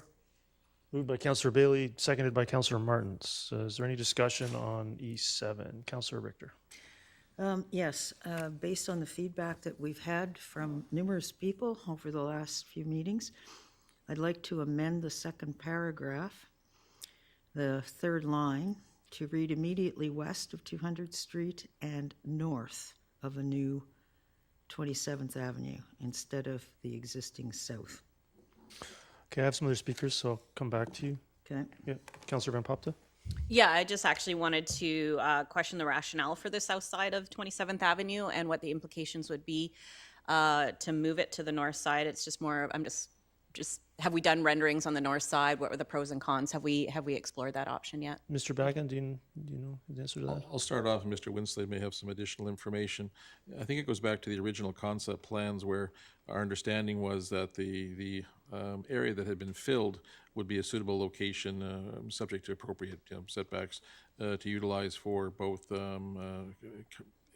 township and residential uses. I think the 27th Avenue, which is what we call the road in between, does provide for the ability to go north of 27th Avenue. That would, however, indicate a loss of some of the residential, and we're not certain, I guess, in terms of the other uses that would appear south of 27th Avenue. There's a significant area that has been, I guess, reclaimed and filled with structural fill. Mr. Winslade, do you have anything to add in terms of the location, in terms of what the implications are south of 27th? No, that's a good summary, Mr. Backen. The only thing I would add is the general site plan is a very initial preliminary concept plan based on the previous work that was done around our fire halls. So the actual design work to move forward is why we need to determine the location so we can actually begin that process in more detail. you have any more? Still formulating my thoughts on that. I can come back to you. I can come back to you if you wish. I had one follow-up to that, Mr. Bracken. The motion here, I just want to make sure we clarify what we're voting on. So the council directs staff to establish Horn Pit as the location of the new fire hall west of 200th Street and south of 27th. Now, when you say establish, does that mean do some more work on it? And then would it have to return to council for a rezoning application specific to institutional use? That would allow, I think that would allow for some more justification and context for this location? Yeah, I'm not sure it would be a formal rezoning because our institutional uses are included in all of our base zones themselves. However, you're quite correct. It would have to come back to council though for the ultimate location and the application of the, I guess, the facility into that area. What we're looking for is to go forth and determine if it's appropriate to actually, what will fit there, what won't fit there, what that's going to look like, and what the implications are for the adjoining uses. So yes, it would be coming back to council once we've actually had more analysis done in terms of how it fits, implications for both this and any other uses that there might be. I think that helps. Thank you. Councillor Pratt. Thank you, Your Worship. And to some of the points that have already been raised, when I look at the conceptual plan, I'm excited by a lot of the uses that are proposed in it. I think there's been discussion about other potential uses there. And before we are able to actually come to a complete conclusion on the Horn Pit site, I think I'd be more comfortable if we have the NPs done, the NCPs done. I think that the reality is the feedback that I heard at the public open houses and through our more direct channels left still some questions in my mind. And to Councillor Richter's proposed amendment that she might be putting forward, just because I don't want to rule anything out and I don't want to be too prescriptive here, if I was to make an amendment here, it would be to retain west of 200th Street and eliminate and south of the new 27th Avenue so that, both either north or south of 27th could be explored in more detail since only the south side has been explored so far and that's all we've seen. So I'd like to see a potential site plan, site layout for the north side so that we can retain south side for potentially other uses. Okay, so we'll process the First Amendment and we'll see where we land. Councillor Richter, do you wish to make that amendment? I wish to speak to it a bit more here. It would be your second time to the main motion? You're okay with that? Yeah, well, I can still speak to it and then make a motion, can I? Yes, you can. Go ahead. First of all, I don't understand why we have to reaffirm the funding envelope. That motion was already passed, so I think that part's redundant. Can we get that explained, Mr. Bracken? Your Worship, what council previously did was approve the borrowing bylaw going through that current process. The actual funding envelope as a whole, although it is the same amount of money, was not established. So theoretically, the funding envelope could be $60 million with a borrowing bylaw of 25. So we're just trying to align the budget envelope with the borrowing bylaw at 25. Seems like duplicate effort on the budgeting part, but that's another story, I guess. Okay, well, Councillor Pratt raised a good point. I think it's absolutely critical that this hall not go anywhere closer to the existing Little Campbell River other than north of 27th Avenue on this lot. There is too much tree canopy that's still there that would be removed and damaged as a result. We've heard from numerous environmentalists and biologists and experts in what they're talking about on an environmental aspect, saying that the Little Campbell River is already extremely stressed. It needs to be left alone as much as possible. So while the fire hall is, I guess, a needed community amenity, it does not have to take trees out in the same, by the same processes being put in.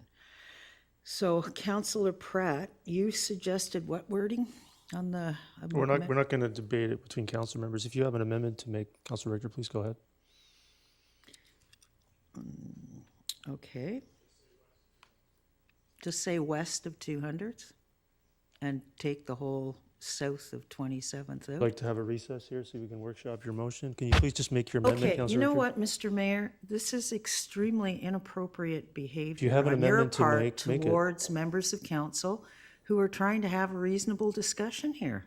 If you have an I amendment don't to know make, what Councillor I've done Richter. to upset you today. Do you have an amendment to make, Councillor Richter? Go ahead. Okay, my amendment is immediately west of 200th Street and not south of a new 27th Avenue. So you. That's the amendment. You want to say not south as opposed to north? Yes. Okay, so not south, okay. Is there a seconder to not south? I'll second that. Seconded by Councillor Pratt. So we'll open up a secondary. Councillor Richter, go ahead. Would you speak to it some more? Yes, the environmental issues on this particular piece of property as one of a key wetland that's left in the township that supports a key salmon producing stream needs to be taken into consideration. And we can't put the fire hall. I'm all for reforesting all of Horn Pit, but there have been numerous biologists that have come to speak to us to say the only place that you could put development in is north of the 27th Avenue.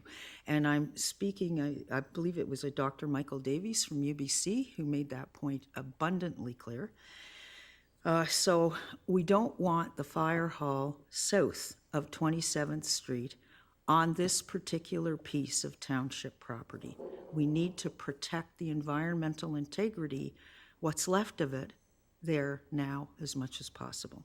So that's the purpose of the amendment. Okay, I understand. Don't see any other speakers. I'll call the question. Councillor Van Popta. Sorry, can I just get what the wording of the amendment is, please? Yeah, so if you look at your second paragraph under E7, you see how it says immediately west of 200th Street and south of a new 27th Avenue? Yeah. The amendment would change the motion to read not north of. No, not south. Not south. Okay, see, it's confusing, but thank you for clarifying. Not south as opposed to north of a new 27th Avenue. So then by that verbiage, we're saying it has to be north, where my understanding is that Councillor Pratt was wanting to not be prescriptive. The motion is what it is, Councillor Van Popta. Councillor Pratt? Yeah, if I could just speak to it and to address Councillor Richter with this amendment. That is what my intention was to say, let's not be overly prescriptive. Let's get a report from staff to say what it might look like on the north side. If it's practical and able to go in, then we can have that discussion. I don't want to be overly prescriptive. And maybe on the south side, as opposed to a fire hall, we can put some of that not-profit housing in a form that doesn't impact the tree canopy as significantly as this fire hall would. So I want to get more information. So I would be hesitant to be overly prescriptive in this amendment by saying not south. So for this amendment, even though I seconded it, I won't be able to support it. And I'd make a further amendment after that to say simply west of 200th Street. Okay, I'll come back to you. So seeing no other speakers on, make sure I get this right, not south. Call the question.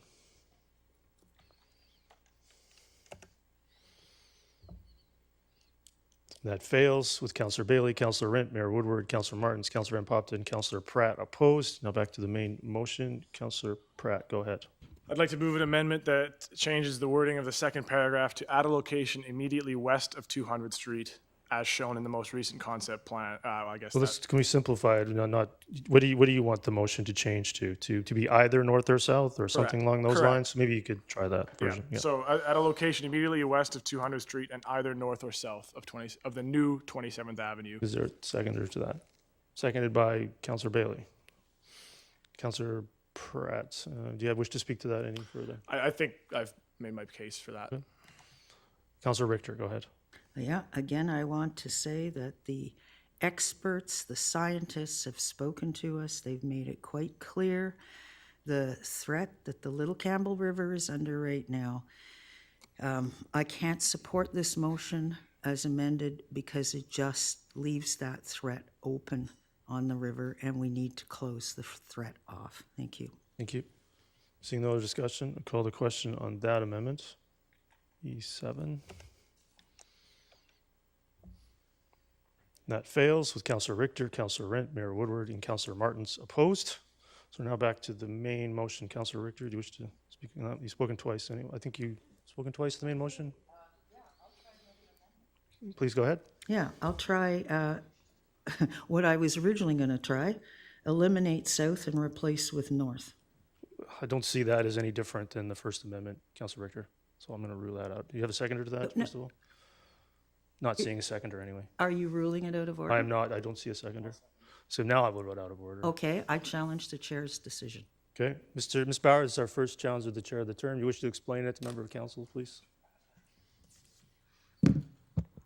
In a challenge to the chair, the mayor will not vote. If you vote with the mayor to support his ruling, you vote yes. If you vote against, if you don't believe the mayor's ruling is correct, you vote no. So you're voting in the affirmative to support the mayor and the negative to, right? Yes, told you. Yeah, the question is, shall the chair be sustained? So it will be yes. There's no discussion on it, no. No, no discussion. So I'll call the question.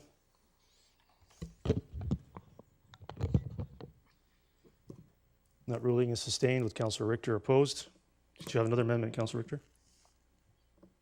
No, you've I'm ruled happy it to- out of order. Happy to return anytime. So if you're done with that, I don't see any other speakers on E7. Call the question. Did you wish to speak to it again, Councillor Pratt? No, there we are. You got to be faster, Councillor Pratt. Go ahead. You're not as fast as some of those people. I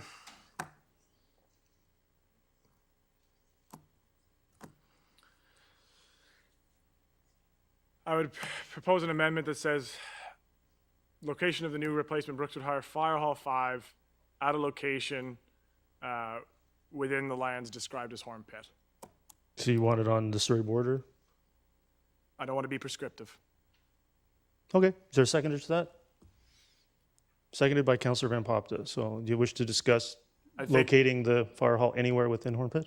I think that it would be a advantageous thing to have staff come back to council with their top 2 locations within the Horn Pit lands where a fire hall might be practical and still serve the purposes and serve the advantageous location that, according to Councillor Bailey and other firefighters, that is presented by having it on the south side. But I want to see if there is strong enough rationale for another location in the Horn Pit lands for a fire hall. Okay, I understand. Councillor Bailey. One of the reasons it's put right on 200th is because of when you're positioning a fire hall, you want to have the best north-south access, east-west access. If you, with this amendment, you could possibly be looking at moving it right over to 196. And that would negate exactly what is trying to be accomplished with immediate north-south access, which then keys to the east-west access. So, yeah, I'd be opposed to this because you can put it anywhere in Horn Pit then. I agree. Councillor Richter, go ahead. Yeah, I share similar concerns to Councillor Bailey. I don't think those lands are negotiable. The vast majority of them are not negotiable. And if the motion passes the way it's worded, I think it's opening all of the lands up to being negotiable, and that's environmentally just not the right or smart thing to do. Councillor Pratt. Thank you, Your Worship. And I would say that with the wording of the motion, the wording was chosen carefully so that to not be overly prescriptive, but leave it to the experts and to staff to come back with the top 2 most logistically sound and practical locations for a fire hall on the Horn Pit lands. If that came back and said along 200th Street, I would be strongly in favor of that.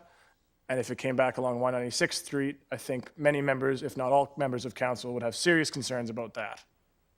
So the wording of the motion was chosen very carefully to try and hopefully achieve some of the aims of many members of council here. I understand. Seeing no other speakers, I'll call the question on that amendment.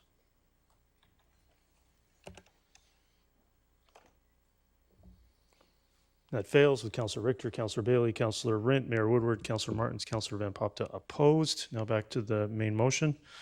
Is there any other discussion? Seeing none, I'll call the question on E7. That carries with Councillor Richter opposed. E8, ice and dry arenas of facility. I'll move it. Is there a seconder? Yes, we do. I always forget something. That's my one mistake of the council meeting. It's always one.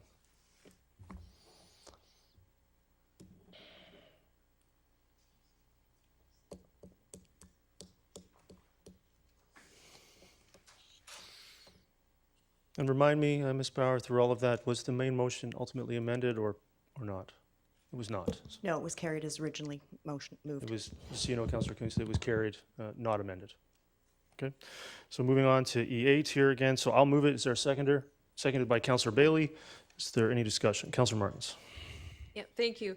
Oh, sorry, I made a mistake. Ms. Bauer, I believe we were going to move that as amended. So I'm going to just go back and redo this because we need to change the last paragraph to be not Saturday, July 15th, 2023, but to be amended to read in September or October.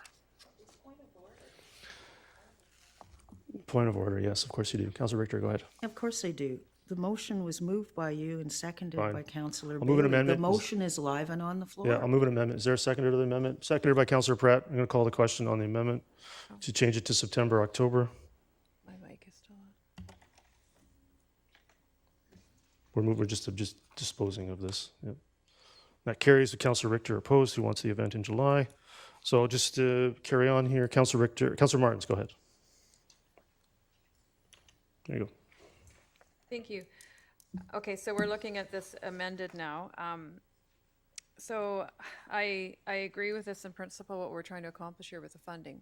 There's no question for me there. But the second paragraph is problematic for me. I'm not sure if we can look at another amendment. I've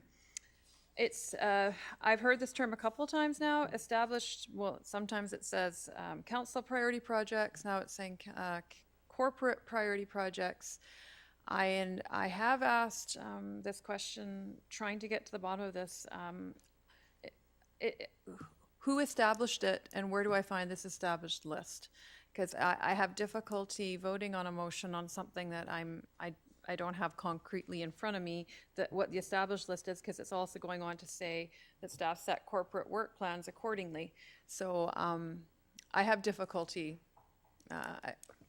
including paragraph 2 is what I'm saying. I'm happy with the funding piece, but I'm finding it troubling. So for Mr. discussion. Bagan, to provide some clarity on that. I'll start, and Mr. Winslade again may be able to assist. I think what the intent of the paragraph is to indicate to staff that this is a priority project.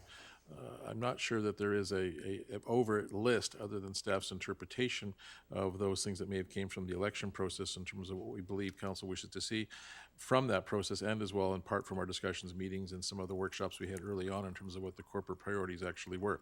I think the use of the phraseology corporate versus council is largely inadvertent, and it's simply intended to reflect the importance of the matter, so that, for example, that this matter would be taken as a priority over, say, something else such as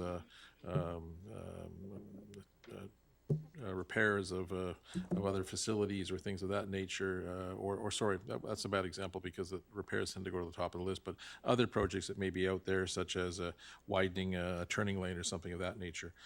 So I think the intent is to establish to staff that this is one of the key priorities that we wish to advance forthwith, and that if it comes down to this and another matter, that this would take priority. Now, Mr. Winslade, maybe you can elaborate. That's correct in terms of the intent, and I know it's a very large council package and it's buried at the back of this report, but on page 9 and 10 is a summary, and it's labeled background history. It outlines specific to this project some of the priority projects, but council did actually establish 6 that were called again, inadvertent, I can't remember if they're council or corporate, but as priority projects.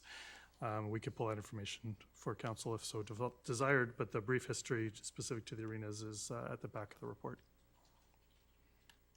Yeah, thank you. I would appreciate just having this in black and white, the established list. I'm wondering, though, in the spirit of moving this forward, part 1 of this paragraph, or this funding piece, is if we could actually take out some of the wording in the second paragraph while we're getting the clarification so we can move it forward. Just not referring to the importance of the established corporate priority projects, but just to this project, and specifically then talking about the work plan for this project while we get the other part of this list clarified for a general direction to staff on whatever the items are on the list, if that's possible, if that made any sense. Somewhat. I'm wondering if this captures it, and something we can circulate later as to the list. I think that's readily available. I'm simply wondering that if we said the council confirm with senior township staff and all divisions the importance of the established corporate priority projects, including the new ice and dry arenas facility, period. We could. I think what I'm trying to say is I'm not comfortable with established projects with an S. I would rather just say this project and the work plans related to this project. That's all, rather than the whole list. The importance of this project and the existing staff work plan, period. Can also come back to you. We've got quite a list of speakers, so you could maybe try to draft something and then come back to you. Sure. Got quite a list of speakers here. Councillor Richter, go ahead. Made a note of it. Okay, this is a $100 million project plus GST. And it's basically for new ice and dry arenas at the Langley Event Center. $100 million. Now, of that, only 96 million has been funded, if I'm reading this correctly, with 19 million coming from the Growing Communities Fund. And I think we got 28 million, so I'm just wondering why we would take the vast majority of the Growing Communities Fund and put it into one sport, essentially. But the 76.7 million, which makes up the rest of the 96 million, is coming from internal reserves. So what does that leave us with in internal reserves? Mr. Bracken? Thank you, Your Worship. So we have to kind of roll it back and begin, and Mr. Winslay's assistance may be necessary. I think what we're suggesting here is that from the grant we received from the provincial government in 2023, that we already allocated some money towards this project, and would be then allocating a further $19 million toward this project. That would use the lion's share of that grant process, or that grant funding. Why that is really a matter of available funding that we have at the moment. Council could certainly look at other funding, but we're looking at that as being the most opportune simply because of the timing. The other element of it then is, well, what about the balance is what I'm hearing in terms of the $76 million. That's something we've been wrestling with somewhat because we're not quite sure how to best describe it, and we think this language does do that, but I'll explain why. What we're looking at from the balance of the funding is really a multitude of sources, which could be reserves and surpluses, but we don't anticipate exhausting all reserves and surpluses on this matter. We also intend to pursue grant funding, the use of community amenity contributions, and as well the potential for, I guess, a borrowing if that should be necessary at some point. What the funding here allows us to do is to proceed with the project for, I would say, most of 2023, probably most of 2024, and during that time period being able to determine of the various funding sources what the right mix is vis-a-vis Council's other corporate priority projects or community projects that exist as well. So it's allowing us to proceed with the project because it's getting to the point where we think we have enough information to advance it. It allows the funding to be there, but it allows Council the ultimate discretion in determining what funding sources should be used going forward, with not boxing us into any particular or any single funding source. Mr. Winsley, did you want to reiterate or add? The only thing to add, back in May, Council approved $4 million from the Growing Communities Fund. So that's been approved previously. This is an additional 19.306, which would give us a total of 23.306 from the Growing Communities Fund. Okay, but I still want to come back to this. We've got $100 million going into one sport in one of the communities of Langley. All the communities of Langley are growing. We're about to, bust open Brookswood Fern Ridge. That's next. Why would we commit this amount of money into one thing? It doesn't make sense to me. And it's not equitable. It's not equitable to all the taxpayers and residents in Langley Township. It's favoring a portion of the taxpayers and residents in Langley Township, and that's not fair. Councillor Bailey? Yeah, I'm strongly in favor of this. This will not be used by one sport. In fact, it will be used an awful lot by the true national sport of Canada, and that's lacrosse. It'll also be used by ball hockey it can also, because of this unique nature, can be used for all kinds of dry land training and other things. It is vital to have a very innovative structure like this to service. I can speak from a lot of knowledge. I've coached both lacrosses. The lacrosse is very short of space, and these two dry floors will go to accommodate an awful lot more kids. And one of the reasons I love it is lacrosse is not one of these exclusively expensive sports.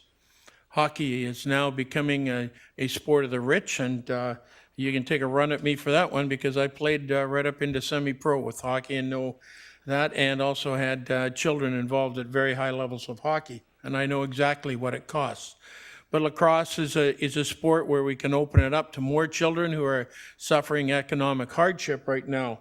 And when you're looking at the future of Langley, if we have this facility here, it will help economically by drawing in tournaments of lacrosse, hockey, ball hockey, all kinds of things. Because remember, the bottom 3 sheets can also be taken out during the summer, or 1 or 2 or 3 of them, and it can accommodate tournaments of the dry sports. So I am very excited by this facility, having coached these 3 sports over a period of about 40 years, and know that this is vitally needed to not only service what's going on right now in our community, but also in the future. Great, thank you. Councillor Van Popta? Yeah, sorry. Just going back to Councillor Martin's comments regarding paragraph 2. In the sphere of project management and running multiple capital projects at a time, it is imperative for staff to be given the tools it needs to coordinate the 6 projects that have actually been before us here. The biggest tool that is critical in project management is work plans. Work plans specific to a singular project, and work plans as it coordinates amongst other projects as well, especially when you've got staff overlapping multiple projects. I would actually, I'm happy actually to see paragraph 2 on here, to be able to give staff the ability to manage themselves appropriately with all of these 6 projects that have come before us. And so I really think that it's a critical piece to add this in there, and I actually caution against removing it. Thank you. Thank you. Councillor Kunst? Yeah, it might come as a shock to some of you, but I actually do really want to see ice and dry arenas. One of the first things when I got elected in 2018 was the hockey people, the ball hockey people, lacrosse, really struggling with the fact that they just didn't have enough ice time for their kids. Having to go to another community to participate in either ball hockey or ice. And I know that there's communities already now redeveloping some of their ice arenas because of the cost. It just makes sense to build high rises. Our national pastime, which is lacrosse and hockey, is something I'm very passionate about as a hockey mom, as someone who played hockey for many years, and also worked in the community to help underserved kids have that opportunity. So I may not be supporting everything that some of these corporate, what do we call them, priority projects, because of the money, because of how much it's going to cost. This is something that I do want to support, but I am concerned about how we're going to pay for it. So I'm interested to get some clarity on that in the future. But I do see the need for ice and dry arenas. So I will be supporting this. Thanks. Thank you. Councillor Pratt? Yeah, thank you, Your Worship. And notwithstanding the fact that I wasn't a lacrosse or hockey player, I'm pretty excited about this project, mostly because I know that it's been discussed for a long time now, just how critically short we are on space. But one of the things I'm happiest the most with this project is the fact that we're going to see knock-on effects in other arenas in the township, because having conversations with some other user groups, Langley Figure Skating is one of them, by opening up this space for a lot of our bigger user groups, we're going to be able to free up that space in other places for smaller user groups. And so there's going to be a lot less competition, a lot less stress on a lot of the parents and the organizers. So I think this is a project that definitely has a lot of merit, and I'm looking forward to either being there in September or October when we kick it off. Thank you. Councillor Martins, do you wish to make that amendment? I do. I also want to speak to Okay, it. go ahead. What, do you want me to start with the amendment, or can I Whatever you speak on it? whatever you prefer. Okay, so my job here today is to govern, not to be a project manager. And I have tried for a number of weeks to get clarification on these established corporate council priority projects. And I have asked the question. It's not for lack of trying. So I'm not intentionally trying to slow this down.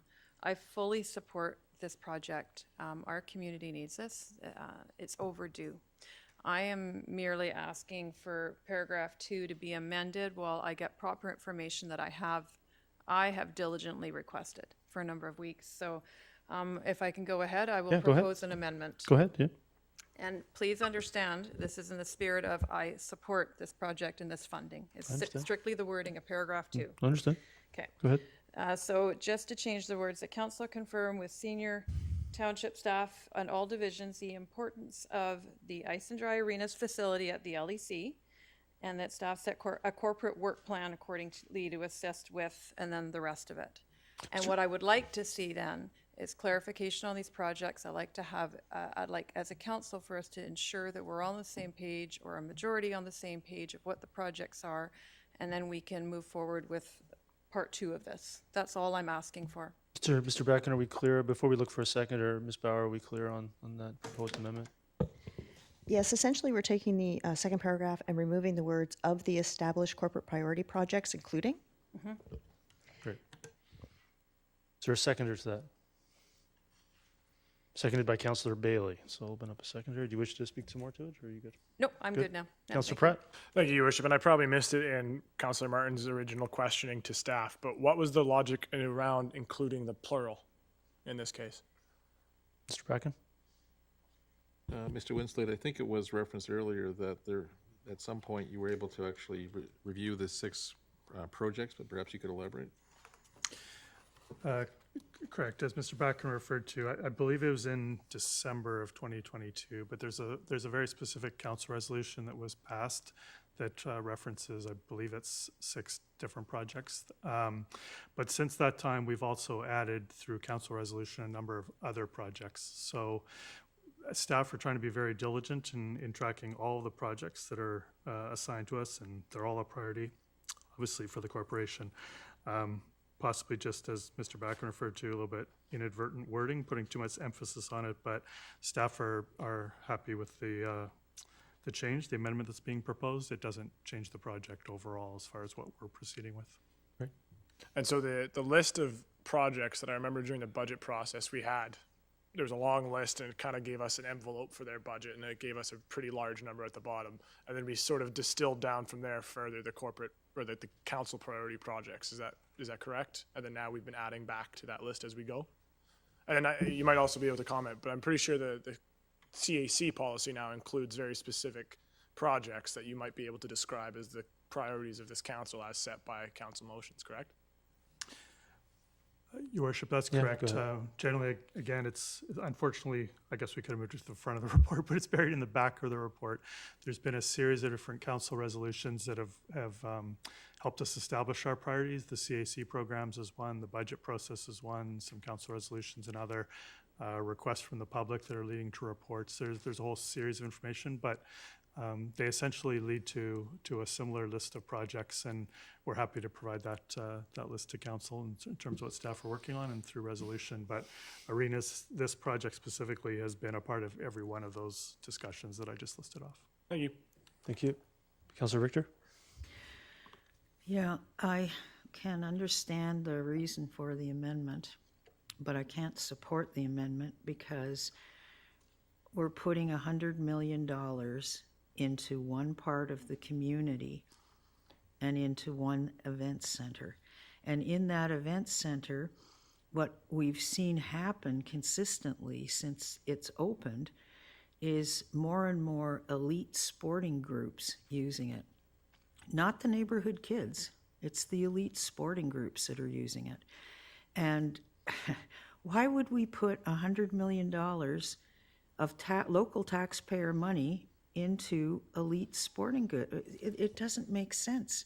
We need to share amongst the whole community, and I, for one, don't understand why we're doing this in one fell swoop here, other than it was an election promise. But it seems to me the prudent thing to do right now, with the cost of everything, is to phase this. So if we did like 25 million into a phase one to get it going, maybe put one sheet of ice in, and then we have 75 million theoretically that's left that could be spent on other things like the cultural community needs or new roads or other things that are needed by this community. But to put this amount of money into one thing, it's not equitable. Sorry. Councillor Bailey? I have to apologize to another sport that will greatly benefit by this. And in some ways, it can become elite, but it also services, like hockey, it services the vast majority of the kids who will never make a nickel off that, and that's figure skating. The reason I didn't think about it first is I don't have daughters, I've never had a sister, but I've now got a granddaughter. And I know the pressures that come. I know not only do young hockey players have to go at 4 and 5 o'clock in the morning, but so too do the figure skaters. That's both male and female. And to phase something in like this, I can see will never happen. You either do it now, or you don't do it at all. And I apologize to the figure skating community, but it is very sizable, and like hockey, they need more ice. Councillor Kunst? So maybe it's premature, but I actually would like to see at some point a policy around that the users of these facilities are really, Township of Langley first. And I don't know how that... Just to the amendment? We're on the amendment. Do you want to speak again to the main motion? That'd be great, but we're on the amendment. Okay, you're right. We got sort of carried away. So, okay, no, I I'll won't come back speak to you to the if you amendment. wish. Okay, great. So on the amendment, call the question on the amendment.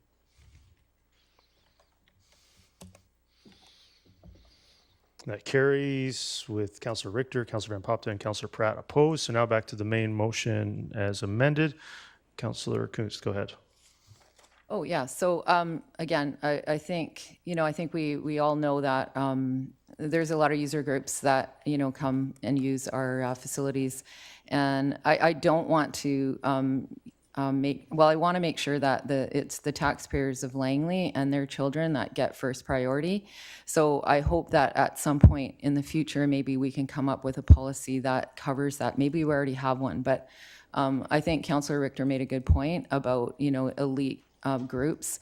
And I just want to ensure that the first kids who get to use the ice, it's minor hockey if they're house teams, or that they get those ice times, and it's not they get the suckiest ice times because they're the house kids. So that's just something that I just want to clarify. So I believe that there's going to be some work done as outlined under the user groups portion of the resolution in that regard. There's going to be a lot of work there.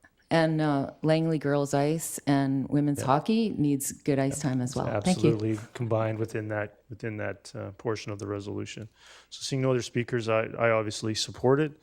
I think it's going to be a fantastic facility that future generations are going to be very proud of. It's going to be there a very long time, and it's going to help a lot of people in this community engage in sport. I think it's long overdue. I think we all know that. We have a growing community to build, and it's time to get on with building it. Projects get deferred and deferred and deferred, and endless deferment has resulted in a lot of challenges that we are prepared to actually get on with and address and make decisions here.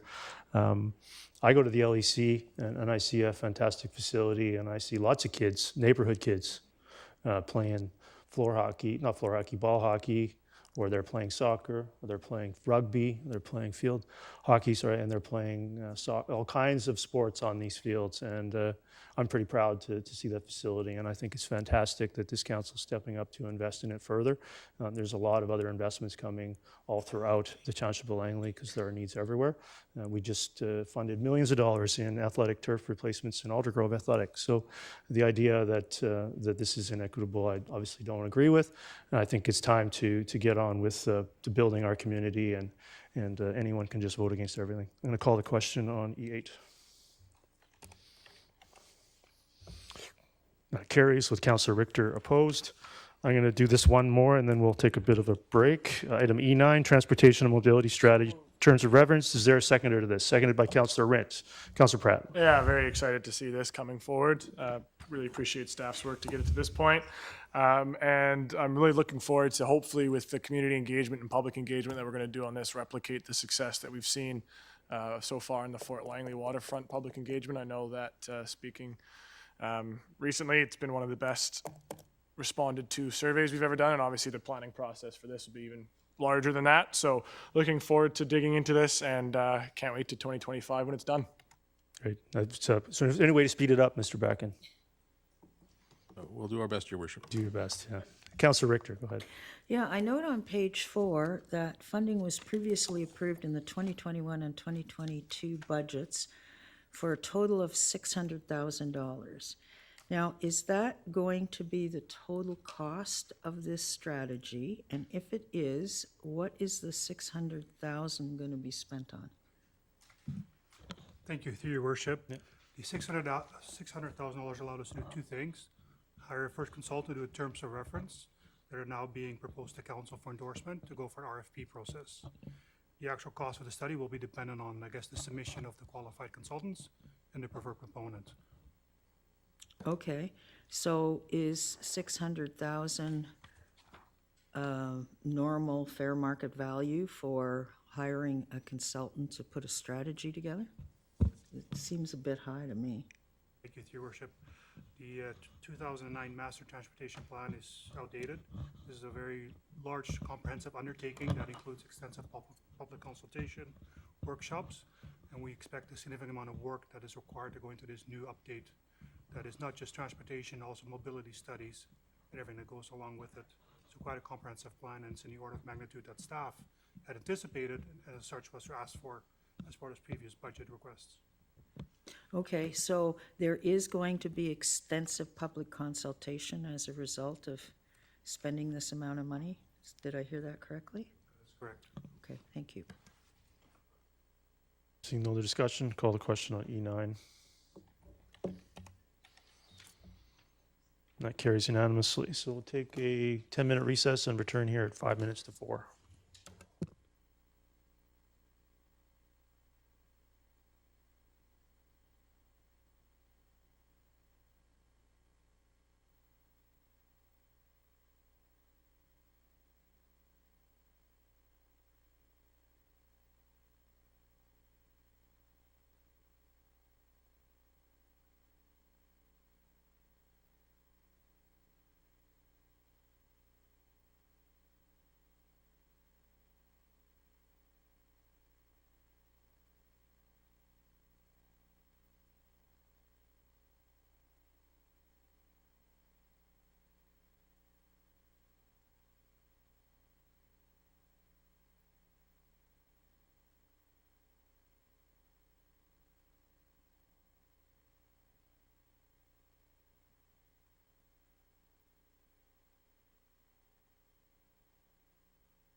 Okay, we'll get back underway. Move on for item F, bylaws for first and second reading.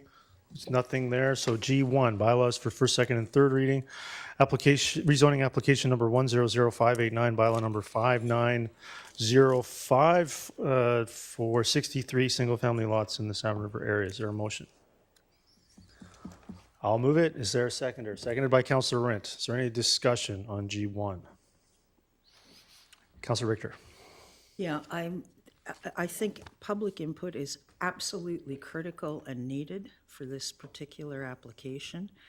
I note that there is a mayor's note here that you're going to be referred to a public information meeting. I don't think a public information meeting is enough public input. The density on this particular property has increased significantly over the original application from a couple of years ago. And I really think not only do we need to defer for a public information meeting, but I also would like to request that we give it just first and second and send it to a public hearing after it's had first and second. Okay, come back to, well, we'll see how we're going to reconcile that. Councillor Pratt? Yeah, thank you, Your Worship. And I believe I might have even been the seconder on the November 14th resolution regarding delaying any applications here until some form of community plan is complete. I'm not aware of any update to the rural community plan. I'm not aware of any true planning process besides the MOU that was signed with Metro Vancouver. But as I understand it, that MOU was not to advance development applications in the Salmon River uplands, but was to avoid arbitration and other reasons. So I supported going to the PIM. I do not support any application here until we've got a update to the rural community plan, or at least we've heard sufficiently from the public that they'd be happy with proceeding with an application without a plan. But I have not heard that. Mr. Bracken, can you clarify some of the confusion around that motion from November in regards to suspending the ability for a subdivision to have been approved by the approving officer versus this concept that's now floating around that somehow that was to review the rural plan? Could you please clarify?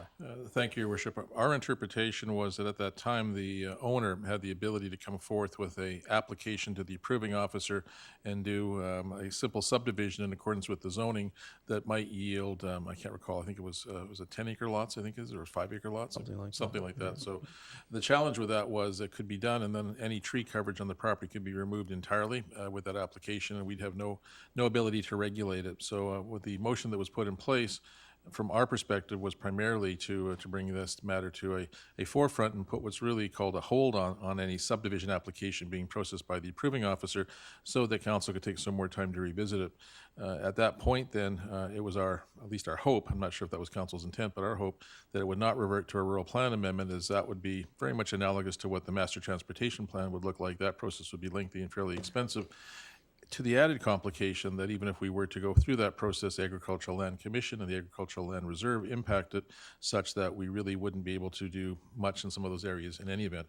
We would effectively be limited to the non-ALR lands in the rural area. So I think that's what the first paragraph references in terms of considering it in the context of the November 14th resolution. Of course, council can do as they desire with the motion, and that would be, I think, up to the council to determine what's the best option or the best way to proceed. Could you also clarify, I think it'd be helpful to clarify that this is for first, second, and third reading precisely, and that no public hearing is legally required because it complies with the existing rural plan. Could you give that some context? No, that's correct. The rural plan permits the size of a property that's being contemplated here, and in fact, recent discussions after the November motion and prior to this date have confirmed that Metro Vancouver considers these to be rural lands, and that this application is consistent with that designation, so no rural plan amendment is actually needed.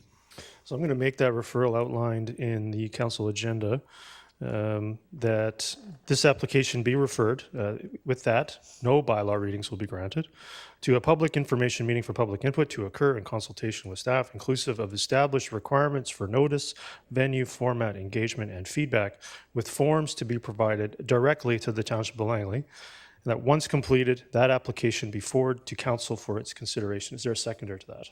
Seconded by Councillor Van Pop. Is there any discussion on the referral? Councillor Martins. Thank you.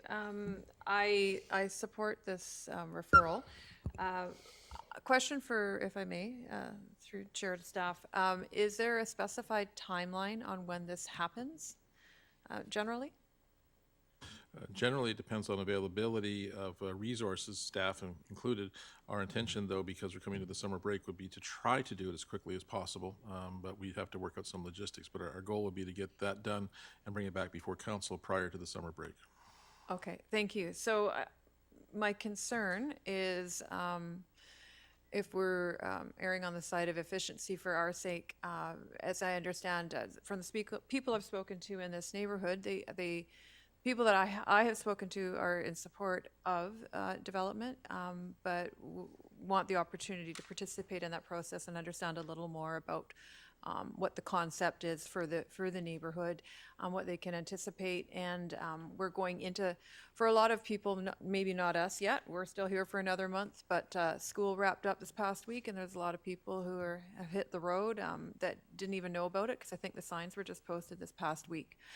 Is there a way that we could maybe look at extending it, say, instead of 2 weeks, maybe 3 weeks, just to give the opportunity for those people to participate in this process? It's really the will of council, or as directed by the mayor. We could simply take direction from the mayor or have a resolution of council. Okay, Councilor Richter.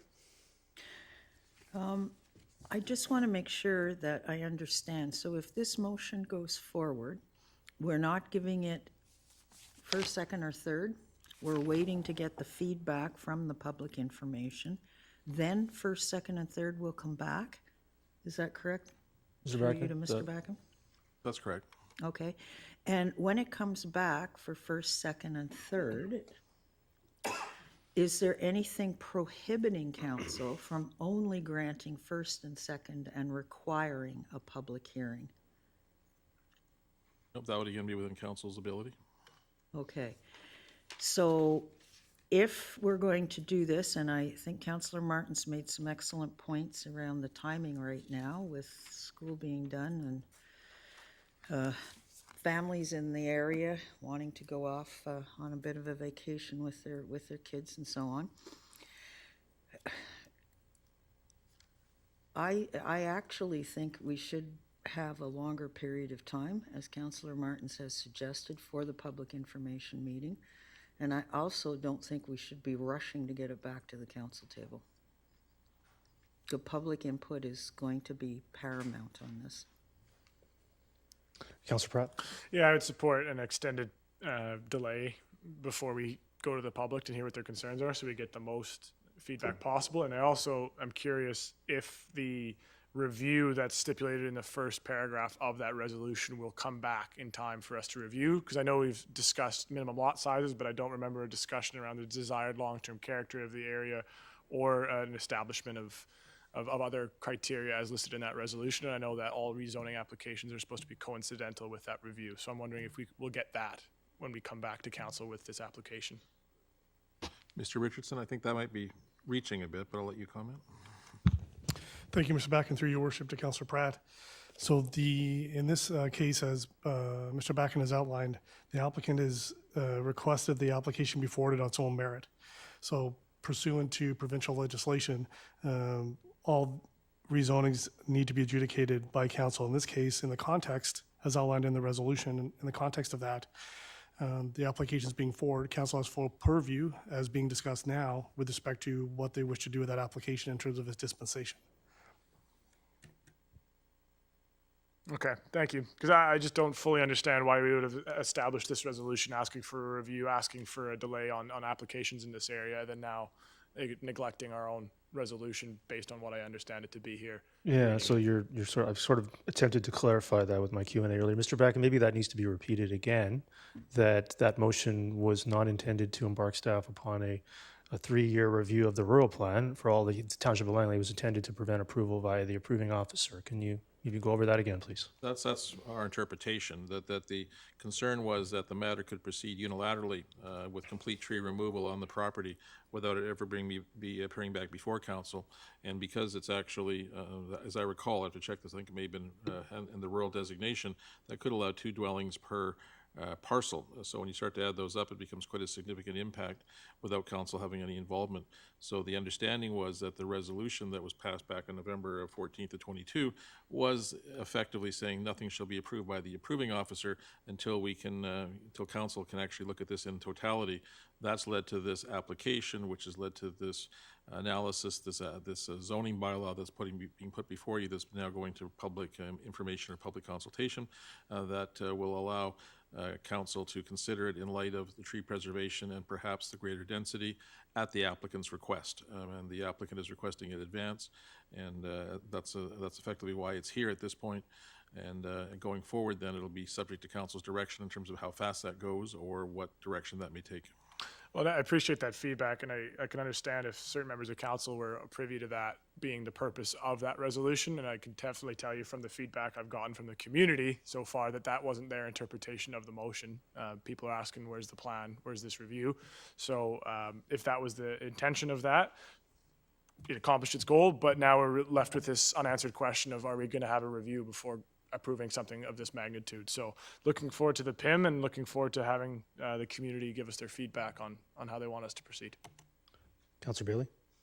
I really like the idea of going to the public before first, second, or third reading. A lot of times if you take it to the first and second, and then you go to a public hearing, people go, well, it's already decided. Why should we even bother? I think the opportunity for the residents in that area to be able to get all the information on what's going on in there and why, and then being able to have significant amounts of feedback before the first, second, or third reading will go a long way to ease some of their concerns. Councillor Richter? Yeah, addressing the motion, do we need to specify before first, second, and third in the motion? Mr. Bracken, do you feel that's required? Can you elaborate? Sorry, can you elaborate in terms of you're trying to achieve what before first, second, and third? We're having the PIM. This is being referred to staff to facilitate a PIM prior to this matter being considered for first, second, and third. So the referral is on the floor.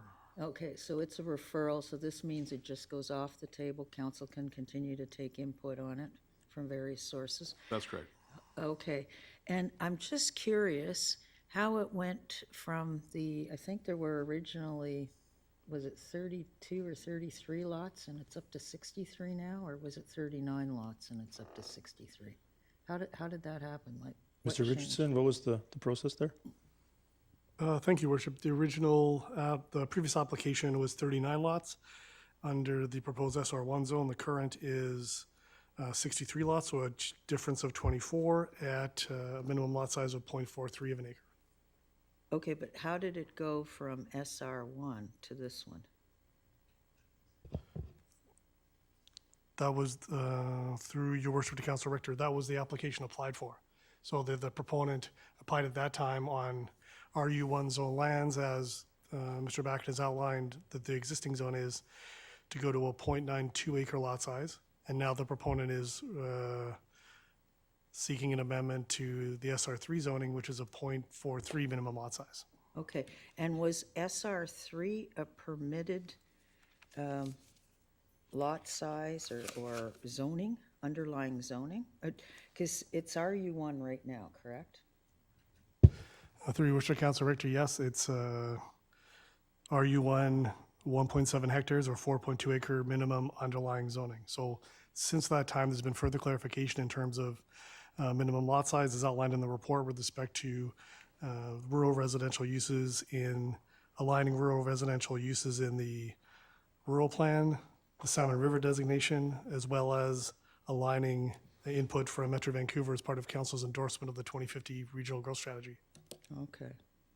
So we could put the rezoning to any SR, and basically they've changed the first SR they wanted to a second SR. That would happen. Through your worship to Council Richter, as noted in the report, the rural residential uses are spoken to in the Salmon River Uplands Plan. Council's deliberations in terms of the area with respect to the regional growth strategy outlines an approximate 1/2 acre designation for that type of use, with the township able to make site-specific conclusions with respect to that. So that's the context of the current application. Okay, all right, thank you.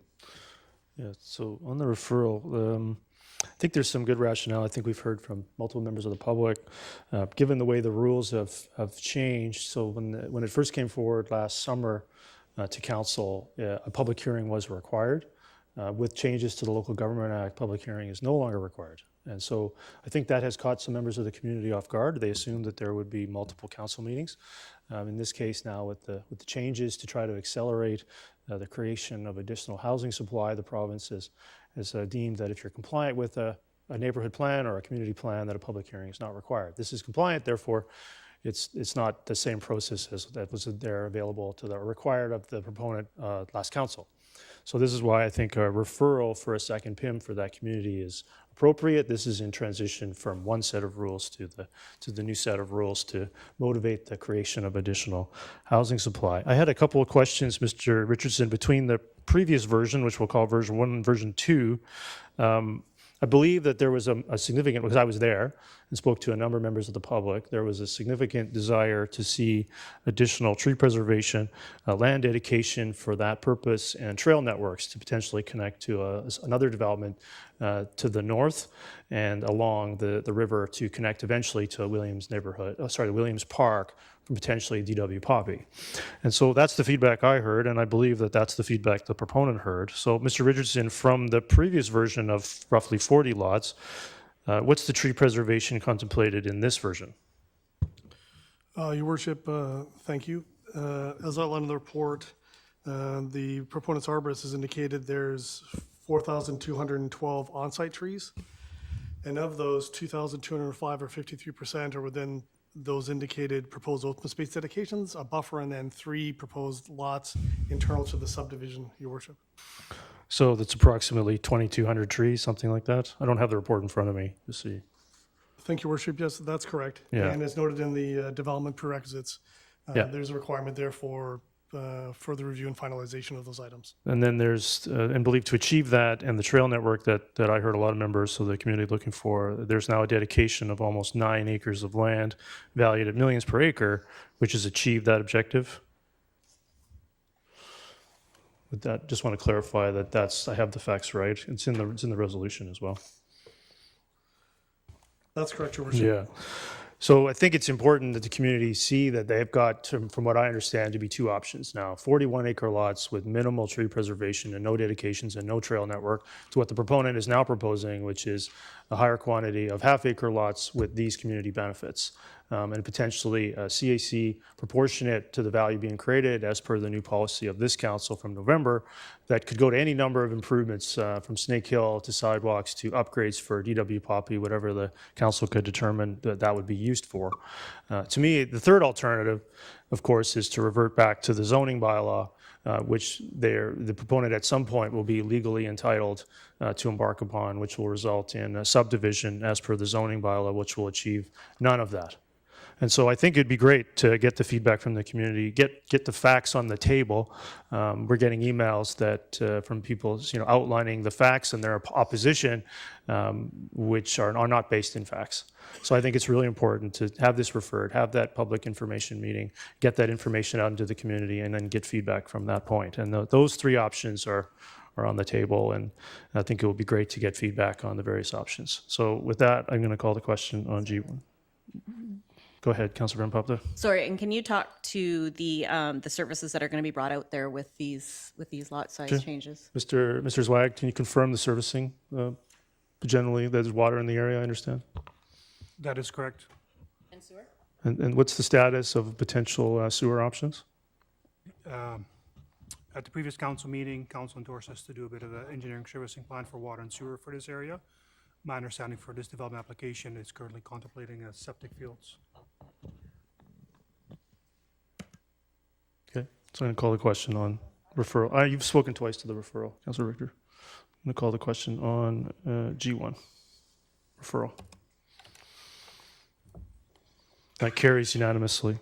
Item D2, soil deposit removal bylaw and policy and amendments, bylaw number 5900. Get a motion, please. Moved by Councillor Pratt. Is there a seconder? Seconded by Councillor Rent. Is there any discussion on G2? Councillor Richter.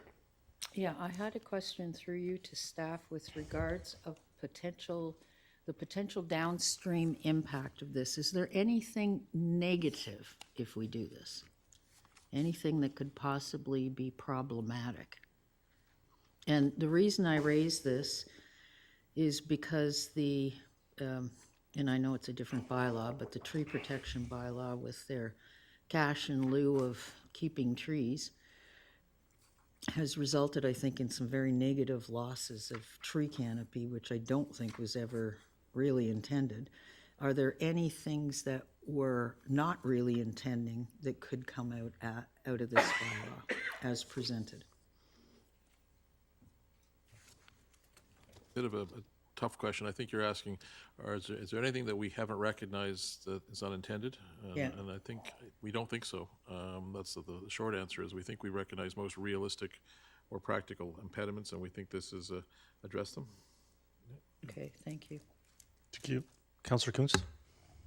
So if we do this, would that mean that the properties next door to these would not get a notification, or would they still get a notification and then would they just address their concerns to the ALC? Mr. Swag, go ahead. Thank you, through your worship. Council may recall the previous staff presentation on the soil deposit bylaw update and policy. The intent is to still continue with the petition process and our public information meeting if it meets a certain threshold.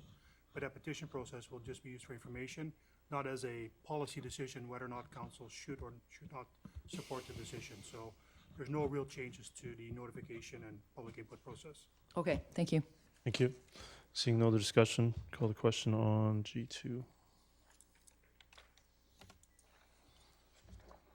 Carries unanimously. Bylaws for consideration at third reading. H1, official community plan amendment, rezoning application number 100254, bylaw number 5882 and 5883. Get a motion, please. Moved by Councillor Kuntz, seconded by Councillor Rent. Is there any discussion on H1? Seeing none, I'll call the question on H1.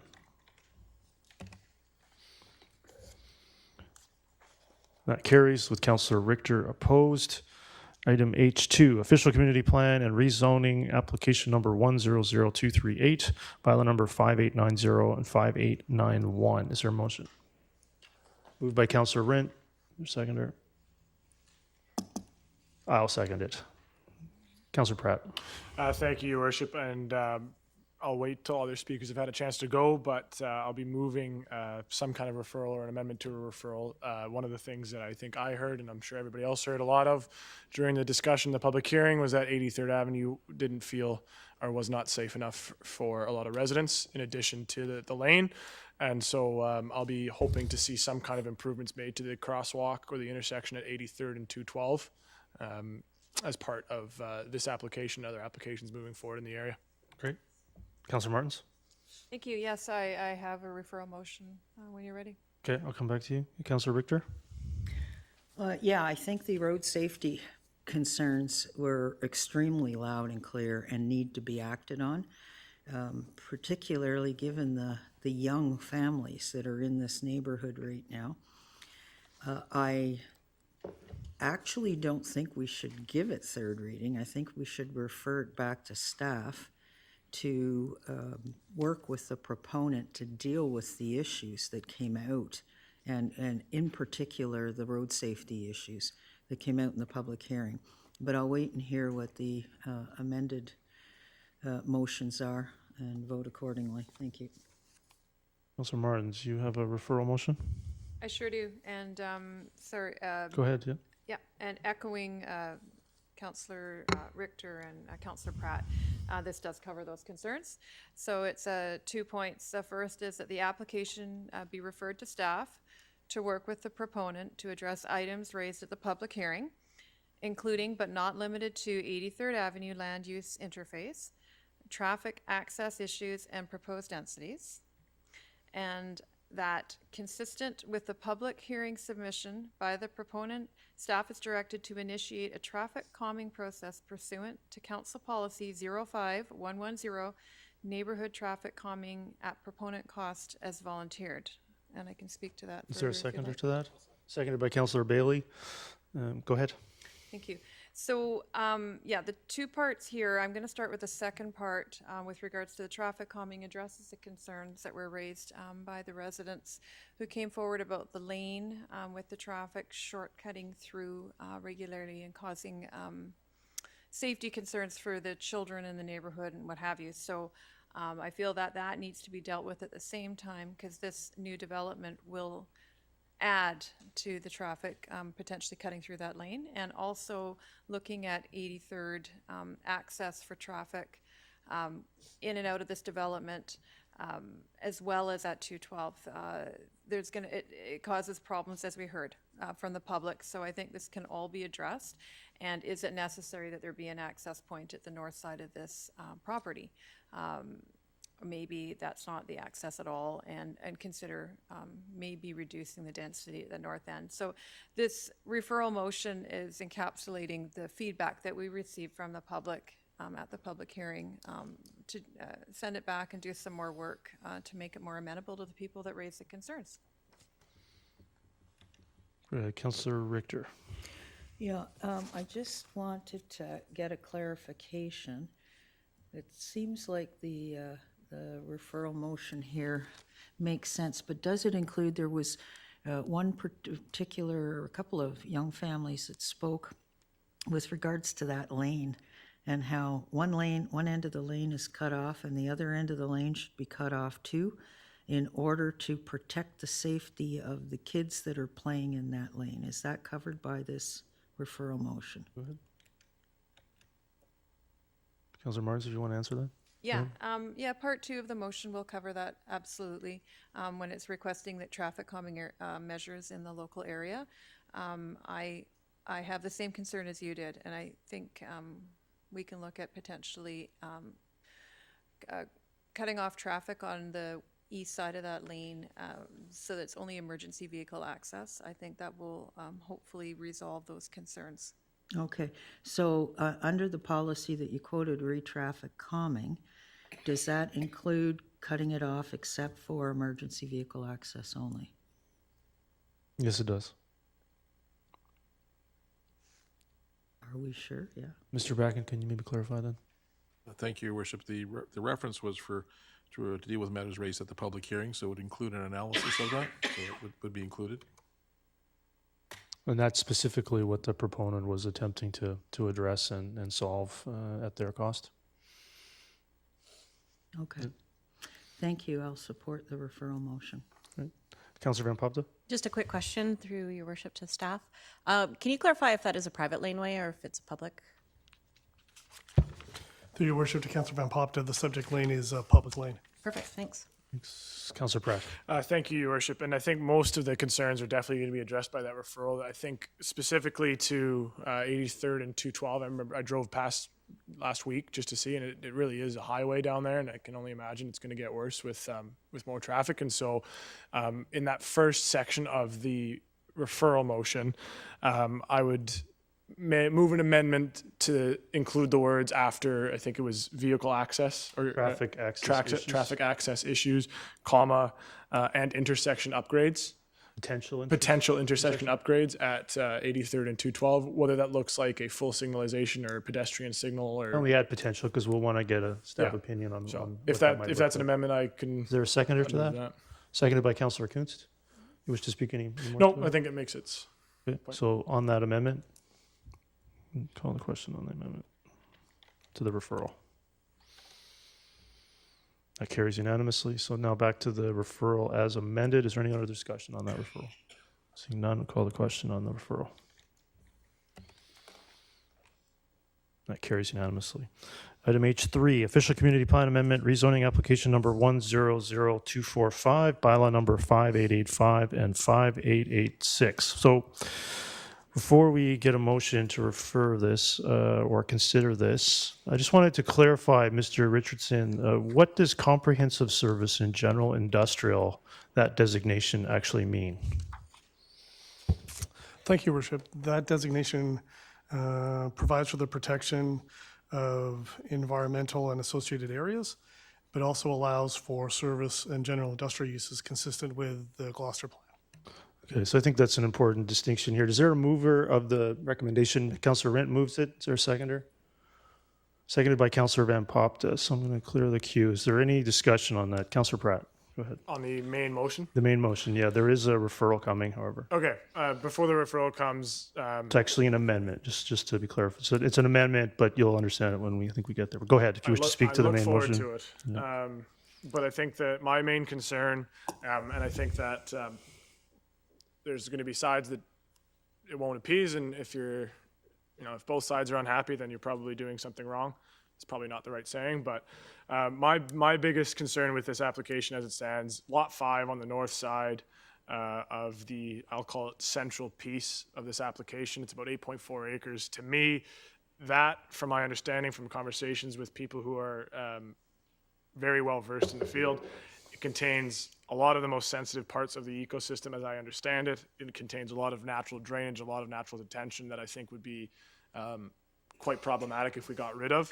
And so not sure on the exact mechanism, Your Worship, through staff, but I'd be, depending on what this amendment / referral is going to look like, I'd be interested in seeing that piece removed from the application.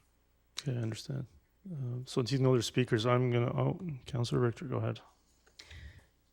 Yeah, I wanted to know, because there was a lot of comments made at the public hearing around in perpetuity and what that means, what it covers, and where it covers. And I was wondering, did we get any clarification on that? Or is that what the referral's about? Mr. Richardson?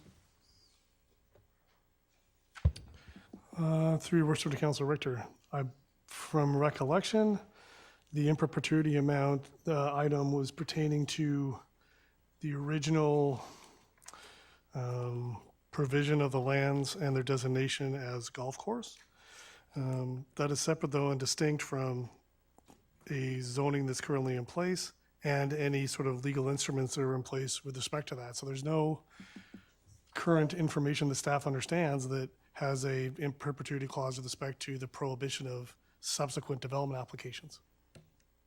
Yeah. Councillor Richter? Any more? Okay. So you're obviously aware that there's a referral motion coming. The rest of, I haven't been privy to it. Do we have an idea of what that referral motion is? I'm about to make it, Councillor Richter, once you're concluded on the main motion. All right. Well, I'm not concluded on the main motion because these wetlands need to be protected and they need to be retained. And we're just continuing to hurt the environment, I think, in pursuit of the almighty dollar. And that's wrong. That's wrong for future generations. That's wrong for this generation. So I'm not going to vote to give it third reading. I'll vote to refer it to get clarification on a lot of the issues that came out of the public hearing, because I think we need to have that clarification before a vote is made. Okay, I understand. So I'm going to move an amendment. I think I just want to clarify, because it's an amendment to the motion. The amendment will read that Council grant third and final reading to OCP Amendment Bylaw 5885, and we'll slow this down, everybody can understand this, to OCP Amendment Bylaw 5885, that Council defer consideration of third reading of rezoning Bylaw 5886, subject to the confirmation and provision of the required senior government environmental approvals, and that the subject development prerequisites apply to rezoning Bylaw 5886. I so move. Is there a seconder? Seconded by Councillor Rent. Is there any discussion on the referral? The amendment. Councillor Richter. Yeah, I don't know what it means. Mr. Backen. And I don't think we should be voting on it today, because if I've been here for 24 years and I don't know what this means, there's something wrong with us voting on it on the fly. Mr. Backen, maybe you could explain it. It's an amendment to grant third and final reading to the OCP amendment and to defer the rezoning application to the province, essentially. Can you explain? I think that's correct, and I'll have Mr. Richardson help, but as I understand it, that the official community plan amendment is proceeding to be granted third and final. However, the rezoning is being deferred until there can be a determination by senior government approvals as to what would be appropriate to be rezoned, if you will, to take into account the setbacks, the environmental impacts, and to provide their advice in terms of what the appropriate rezone should actually be. That's the intent. So basically, this motion is pushing it off onto another level of government. Would you phrase it that way, Mr. Backen? Pushing it off or butting out of streams, as we were told to do? I would take it as being seeking the guidance of the senior level of government in terms of what actually is permissible from their perspective, given the regulatory structure that's in place for both environmental and fisheries, for this matter to be considered and them to advise what would be appropriate in the circumstances. Did you believe, I mean, I think it's fair in the conversations I've had that researching this one pretty thoroughly, that we're being requested by the proponent to effectively grant third reading for some percentage of acreage, subject to provincial approval. Is that fair? And so why not have the province adjudicate the concerns raised around wetlands and preservation and conservation? I'm not going to get into a back and forth with Mr. White or anyone else. Why not allow the province to render their approval or not approval, and then they can come back to us and say what they're prepared to approve? Is that reasonably what would occur anyway?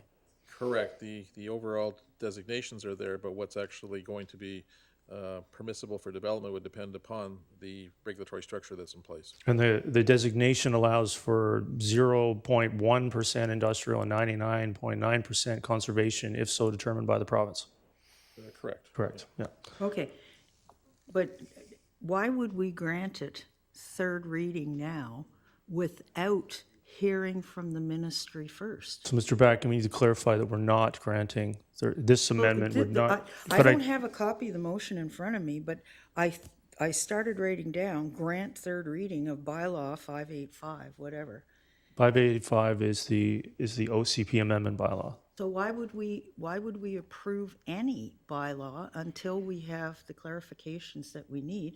I don't object to getting clarification from a higher level of government, but I do object to placing ourselves in a situation where we could end up in a lawsuit because we've granted third reading for them to go ahead and do something. And then we're saying, well, but the ministry can step in and rule it out of order, in which case I'm sure the proponent then has an argument to take us all to court. Mr. Back, you may need to explain it a second time. I'll try it this way. I think there's a confusion between the designation and the use.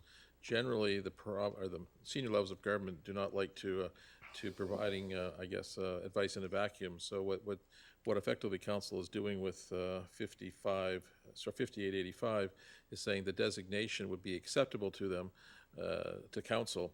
However, the rezoning, the actual use, is something that must be determined after consultation with the senior levels of government. So as was referenced, they could indicate that there is a small area, a large area, but they have to take into account the setbacks, the environmental impacts, those areas which are effectively the wetlands, and then at that point it would be up to them to come back and advise us in terms of what areas then would be prudent or appropriate and which ones would not.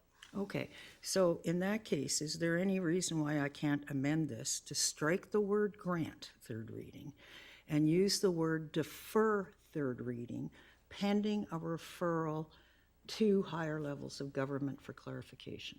To me, that would be a substantially different motion. We could certainly divide it, and you could simply vote against the first part. We're talking about a piece of land that has holistic value. This is not about, I don't think we should be running the risk with this. What is wrong with deferring third reading and referring for a second opinion? Is there anything legally that would prevent us from doing that? Mr. Backen? It's the will of council to determine what they want to refer or to grant. The only subject I would add is that the province or the federal government, any senior level of government, is looking for some indication as to what the local government is considering. So in that way, the designation as being appropriate is seen as being different than the use, because the designation says, yes, this is something we'll consider subject to the regulatory environment. Okay, that's legalese that I don't understand. Like, what is the actual outcome or effect? So council can defer or grant anything. The council has that jurisdiction, but you're asking the province or the federal government in this case, because it could include fisheries, whether for advice as to a designation, whereas generally speaking, it would be the municipality that would say, hey, we're interested in this designation, but can you help us as to the specifics of within that designator, what's appropriate for consideration of further development. So we're not breaking any rules if we strike grant and put defer until the referral response comes in. That's correct. Council can defer or grant. That's within council's jurisdiction. Okay, but this motion had grant and then refer.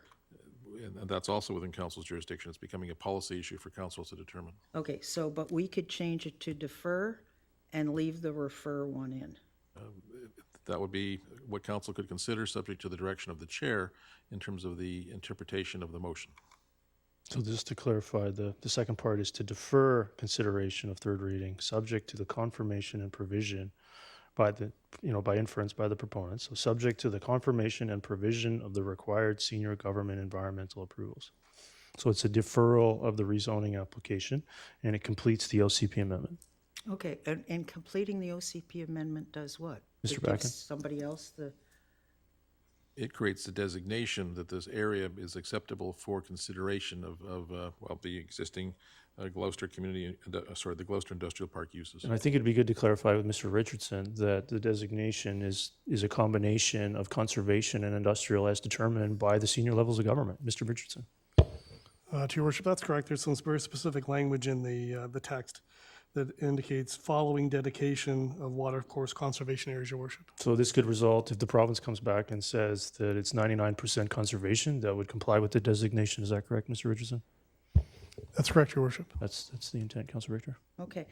I think that what we should be doing is deferring this whole grant and defer motion for another meeting so that council can have the actual motion in front of them and have time to study the wording of the motion and understand it. So you'd like to come back and move deferral of this for one council meeting, is that correct? Yes. Okay, so I can come back to you. So as long as we can get the actual wording of the motion, and Mr. Backen, we haven't granted anything at this point, are we allowed to get clarification on the wording and what it means? Ms. Bauer, are you able to read back the motion? I mean, it's been, I think, asked and answered, I think almost 3 times now. Oh, stop with the ask and answered. I'm not clear. I wouldn't keep asking questions if I was clear. I don't know how much more we can outline what an OCP amendment is. I'm trying to help, but. Ms. Bauer, do you have the motion to read back for council? It's essentially to defer this motion to the next council meeting? No, that's the original amendment. You have that. You can read that back again. Thank you. We have not taken a deferral motion at this Okay, point. thank you. That council give third and final reading to Langley Official Community Plan Bylaw 1979. No. Do you want me to just provide a written copy? Would that be easier? Yeah, well, why don't we all get a written copy and have a week or 2 weeks or however long it is between now and the next meeting, the chance to review. As I said, Councilor Richter, you can move deferral. I will move deferral. We have other for speakers 1 that week. are members of council, not just yourself. Can I come back to you? Can I come back to you? Councilor Van Popta, go ahead. So part of it was reiterated by Mayor Woodward. For my own confirmation, when we talk about 5885 and granting that, it has to, the comprehensive service portion specifically refers to actually conserving the detention ponds or and infrastructure that's there, whether it be natural or otherwise. I just want to make sure that legalese of comprehensive service is actually potentially conserving it. conservation. Mr. Richardson? Through your worship, to Councilor Van Popta, that's correct. Okay, thank you. Thank you. Councilor Pratt? Thank you, Your Worship. And sort of to that effect, I'm curious as to the item C under item 2 in what I believe is 885 removes the golf course land use designation from the Gloucester Industrial Park development concept. And I'm catching up on a lot of history with this application, as we all are. The golf course lands were originally designated as the amenity, and those golf course lands became what are now the wetlands and watercourse. Nature did its work. By removing the golf course land use designation, is that not putting at risk the ability to preserve that as golf course / green space, walk course, wetlands, whatever have you? No, Mr. Richardson, I understand the question. I value it. It's good to get this clarified. But to me, the designation, which is why I proposed to grant it, the designation for conservation is stronger than golf course. Mr. Richardson, do you have any commentary on that? Thank you, Worship. The golf course land simply was reflective of the overall development concept at the time, as Councillor Pratt has referred to sort of historically with respect to that. Also as referenced, the senior levels of government requirements in terms of watercourse and other environmental setbacks prevail, whether they're golf course designated lands and they come up for development, or whether they're some other land use designation, whether that be residential or otherwise. The noted amendment to comprehensive service and general industrial, as noted previously, would only permit service and general industrial uses following dedication of those conservation lands. Okay. I mean, I am concerned because I look at the map and it clearly shows, and I am colorblind, so I apologize, what I believe is purple for the service and general industrial uses, and then a light green for the golf course, which has typically been referred to as the green space, the wetlands we have now. So by approving third reading of the OCP amendment, would the province not look at this map and say, well, it's industrial? And I hear what you're saying about how the industrial and the golf course uses still abide by the same requirements with streamside setbacks, protection, and enhancement. But does it not weaken the case to say that this is important protection, or this is important area that should be protected in the eyes of the province if we're saying all of a sudden it's no longer green, it's purple or pink, whatever it is? Mr. Richardson, I think you need to clarify again the designation means. Thank you, Worship. So currently land use designation only sort of provides for an aligning rezoning to be put in place. So the current proposal would be then to, under the comprehensive service and general industrial, would specifically put the land use designation in place that would speak to the dedication of watercourse conservation areas, and then only permit and service and general industrial uses outside of that. Okay. So I still have my concerns, especially around Lot 5. I'm not an expert in this field. I kind of look at this as, and I've only heard this motion as everybody else has now, I almost look at this as almost an ALC type referral to a body that we base our own bylaws and guidelines off of, is what I'm hearing from staff. So I have a level of confidence that the province can come back and tell us one way or another what should happen. And at that time, since we still will be coming back at third reading, as I understand it, we'll be able to, if I still have my reservations about specific lots, move an amendment of some kind to the form of the development. Is that correct? Correct. Yep. Okay. And by that time, you'll have more information from the province. Right. Councillor Bailey? What I like about this amendment is by going to the province, we heard loud and clear that people don't want the developers' QEs or environmental people, because they would be possibly, I gotta watch how I say this, corrupted by who's hiring them.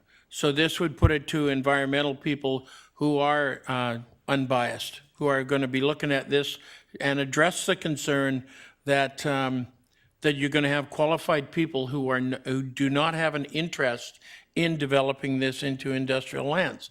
So I like this. That's I heard that loud and clear, and I like the idea of putting it to a neutral party to make the decision on how much you're supposed to protect, and that under the guidelines of a senior government.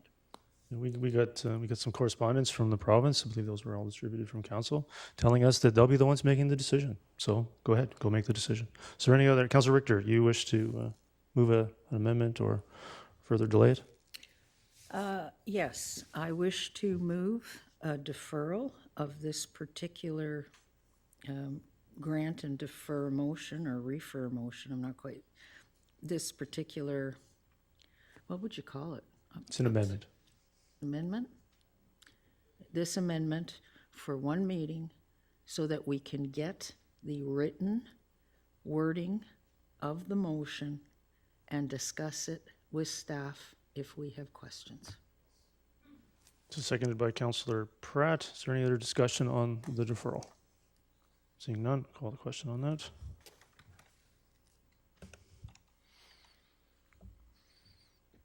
That deferral fails. Councillor Bailey, Councillor Rent, Mayor Woodward, Councillor Martins, Councillor Van Popta opposed. Now back to the amendment. Is there any other discussion on the amendment? Seeing none, call the question on the amendment. That carries. Did you vote in time? You're in favor of the amendment. So that amendment carries with Councillor Kuntz, Councillor Richter opposed. This item, bylaws for final adoption. Your worship, the main motion is amended. As amended. Getting ahead of myself. Great. So any other discussion on the main motion as amended? Being none, call the question on each two. Two mistakes this meeting. That carries with Councillor Kuntz and Councillor Richter opposed. Bylaws for final adoption. I1, highway closure dedication consolidation, bylaw number 5855. Get a motion, please. Moved by Councillor Rent. Is there a seconder? Nobody wants to second this. Seconded by Councillor Van Popta. Councillor Richter, go ahead. Yes, I have a question. I probably should have picked it up earlier. But on this highway closure, we're closing, two questions. Why are we closing it? And number two, were both adjacent neighbors given equal opportunity to purchase it? Your worship, in reverse order, yes. And the purpose of the closure is to actually close a section that's somewhat redundant to allow us to acquire a right-of-way that could be useful in future. But that right-of-way usage could be a number of years out. But because there's a development application in place, now would be the time to take that right-of-way. Okay, so it's going to one of the two neighbors, not equally to both of them? It's going to one because it's the right-of-way is crossing their property. The balance of the land that we're taking back for the road network is coming from that person's property. Okay, thank you. Thank you. Seeing no other discussion, call the question on I1.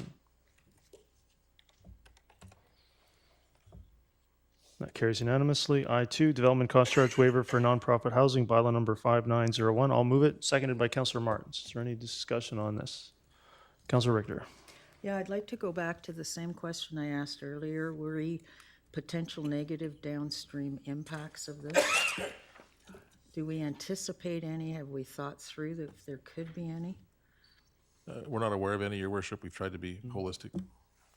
Okay, so this is basically going to do what then? I'll defer to Mr. Well, I'll try not to defer to anybody, but I'll look for Mr. Richardson's help on this in terms of the application of it. But effectively, what we're trying to do is clarify some of the languages to the DCC waivers, such that for you have to be a not-for-profit, but also to indicate what's going to happen if there's only going to be partial, I guess, use of the property for some housing purposes. So in a consequence, we would be looking at a ratio in effect, and if it was, say, 50-50, we wouldn't be looking at a 50 for market housing and 50 for affordable housing. We wouldn't be looking at some sort of a 100% grant of the waiver. It would only be proportionate to the actual development application itself. Okay, so does this mean, I mean, if we go ahead with this, we're not going to scare people from applying for not-for-profit waivers? Or drive out any not-for-profit housing or affordable housing? I would think not. It's a bit like having institutional use with a parking lot that's oversized. We do it now for taxation purposes where we exempt the building and a reasonable number of parking stalls for the building. But if it's going to be going beyond that, there's taxes payable. Same type of approach here that you're using. If it's going to be used for those purposes, it would be subject to a waiver. But if it's beyond that, such as for market housing, there should be no waiver, even though there's a portion of it that's used for the community use. Okay, so it's basically a clarification on, okay, thank you. Councillor Kunst? Yeah, along that same thought about, if it deters other, these kind of nonprofit housing developments, do we know what other municipalities are, does it sort of align with what other municipalities are doing? As to not-for-profits, yes. Okay, thank you.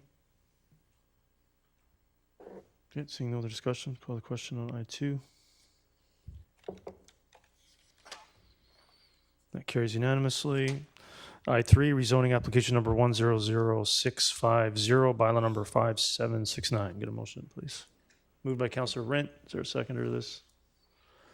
Seconded by Councillor Bailey. Is there any discussion on I3? Seeing none. Question 3. It carries unanimously. Okay. So, Your Worship, there's a development permit with that one? oh, so there is. Get a motion to adopt the development permit. It seems clear. Yes, development permit application number 101202. Moved by Councillor Kuntz, seconded by Councillor Pratt. Any discussion on the development permit? Seeing none, I'll call the question on I3. Carries unanimously. Okay, so we're gonna okay, so moving on here to K, minutes of committees. Heritage Advisory Committee. So, yeah, so I think what we're going to do here is edge on the side of caution. I'm going to declare conflict of interest just to simplify the process here. So I'm going to get a motion to adopt the minutes from the Council Process Committee held on June 12th. Only that. Moved by Councillor Kuntz, seconded by Councillor Van Popte. Any discussion on the minutes from the Council Process Committee of June 12th? Seeing none, I'll call the question on that.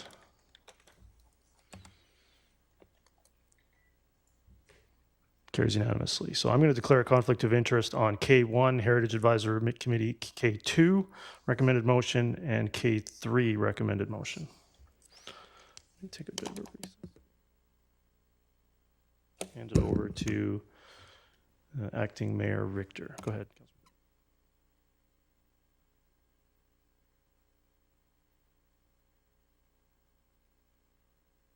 Thank you, and I have to declare a conflict on the second half of K1 and K2.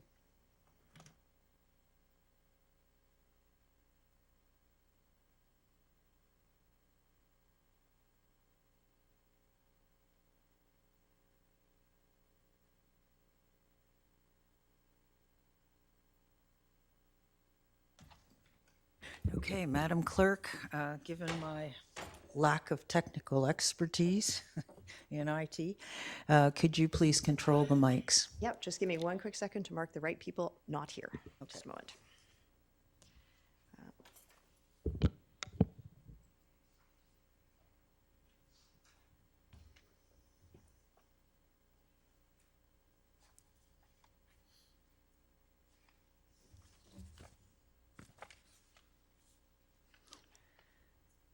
Are you okay?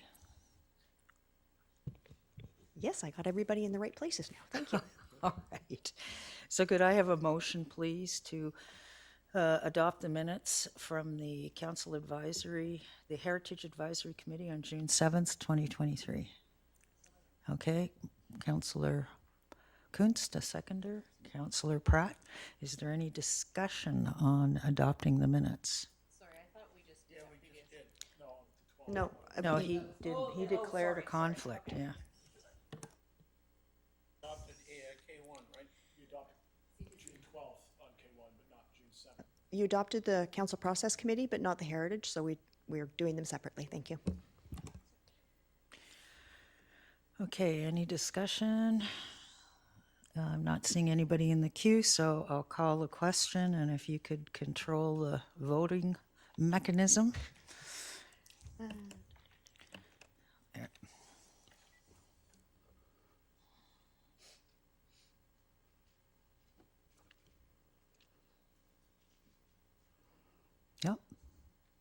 And that carries with Mayor Woodward, Councillor Martins, and Councillor Ferguson absent. So I guess that would be unanimous, sort of. All right. And then we'll move now to K3, which is the recommended motion from, pardon? K2, sorry, yes. K2, no, oh yes, K2. The Heritage Advisory Committee recommended motion that council consider a public input opportunity. Could I have a mover for that? Madam Chair, you may wish to express that in the positive or negative, that council proceed with a public input opportunity, or the council not proceed with one. Oh, that council proceed with a public input opportunity, absolutely. I guess you need me to move that then? Okay, so I'll move that. Is there a seconder for it? Councillor Kuntz seconds. Okay. Any discussion? All right, Councillor Bailey and then Councillor Pratt. I've got to ask, I've never seen this before, and I don't know, why is the Heritage Advisory Committee recommending a public input opportunity on this? I don't get the heritage aspect of it. Sorry, is this normal operating procedure? Has it been done before? Could I get some clarification from staff through the chair, please? Okay, Mr. Backen. We understand the original recommendation came from the Heritage Review Panel that recommended it to the Heritage Advisory Committee, who's making the recommendation up to council. The ability of committees or subcommittees to make recommendations to council is fairly broad. It is certainly something we have likely seen at some point in our history, but it's not something one sees every day, which might be what you're looking at. Their rationale for it, I think, would be dependent upon their feelings and their view of the matter, and they're simply providing their advice to council, again, through those two steps. And it's up to council to determine if it's going to provide some assistance to the council as a whole. Where I get confused on this is on development, not heritage. And from what I understand about heritage is if you want to protect a building, you protect a building or that kind of stuff. But I'm not getting where they're protecting anything here. This is new development. Correct. The matter is in what's called a heritage conservation area that has the Heritage Design Panel that is overseen by the Heritage Advisory Committee. That's why they have an opinion on the matter, but it is their opinion that council is considering. Council has a complete unfettered discretion in this, having been familiar with the application and being familiar with its background in terms of what they think will add value to their decision-making process.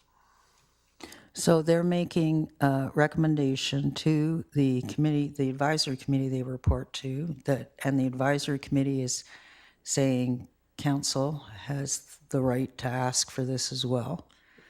And I would note they said consider. I wouldn't draw it it's a black and white recommendation. They're simply saying the council should consider this as part of their process. The motion before you is to proceed with, but it could have equally gone the other way because it's simply their recommendation. The council consider it. Yeah, having never gone through this before, it's I can see if this was dealing with an existing heritage building, but this is building building something new. And even if it's in a heritage area, how do they have the jurisdiction to go and sit there and say, this can be built in here and this can't be built in there? I'm sorry, I'm unfamiliar with that as hell. Okay, Councillor Pratt. Councillor Bailey, did you want an answer to your last question? I was kind of hoping I'd get an answer. Sorry. So it's the age-old challenge with any committee, whether it be this committee or any of the committees, in terms of their advisory to council. So they are within their jurisdiction, if you will, to be providing advice to council, but it's up to council to determine if that advice is helpful in the totality of the policy issues they're considering. So advice is different than direction, and I think what you're concerned about, are they providing direction? No, they're advising, and in this case, the advice is to consider. The motion before you, however, is to proceed. Thank you, because I was going to ask for clarification on that similar vein, and without knowing the full details of the application that we might see, would it trigger an OCP amendment and therefore require a public hearing after first and second? Do we know?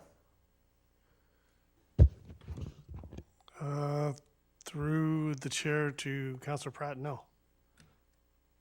So the mixed-use development as we know it to be, if that's available online and everything like that, wouldn't require any form of public engagement once it was submitted to council.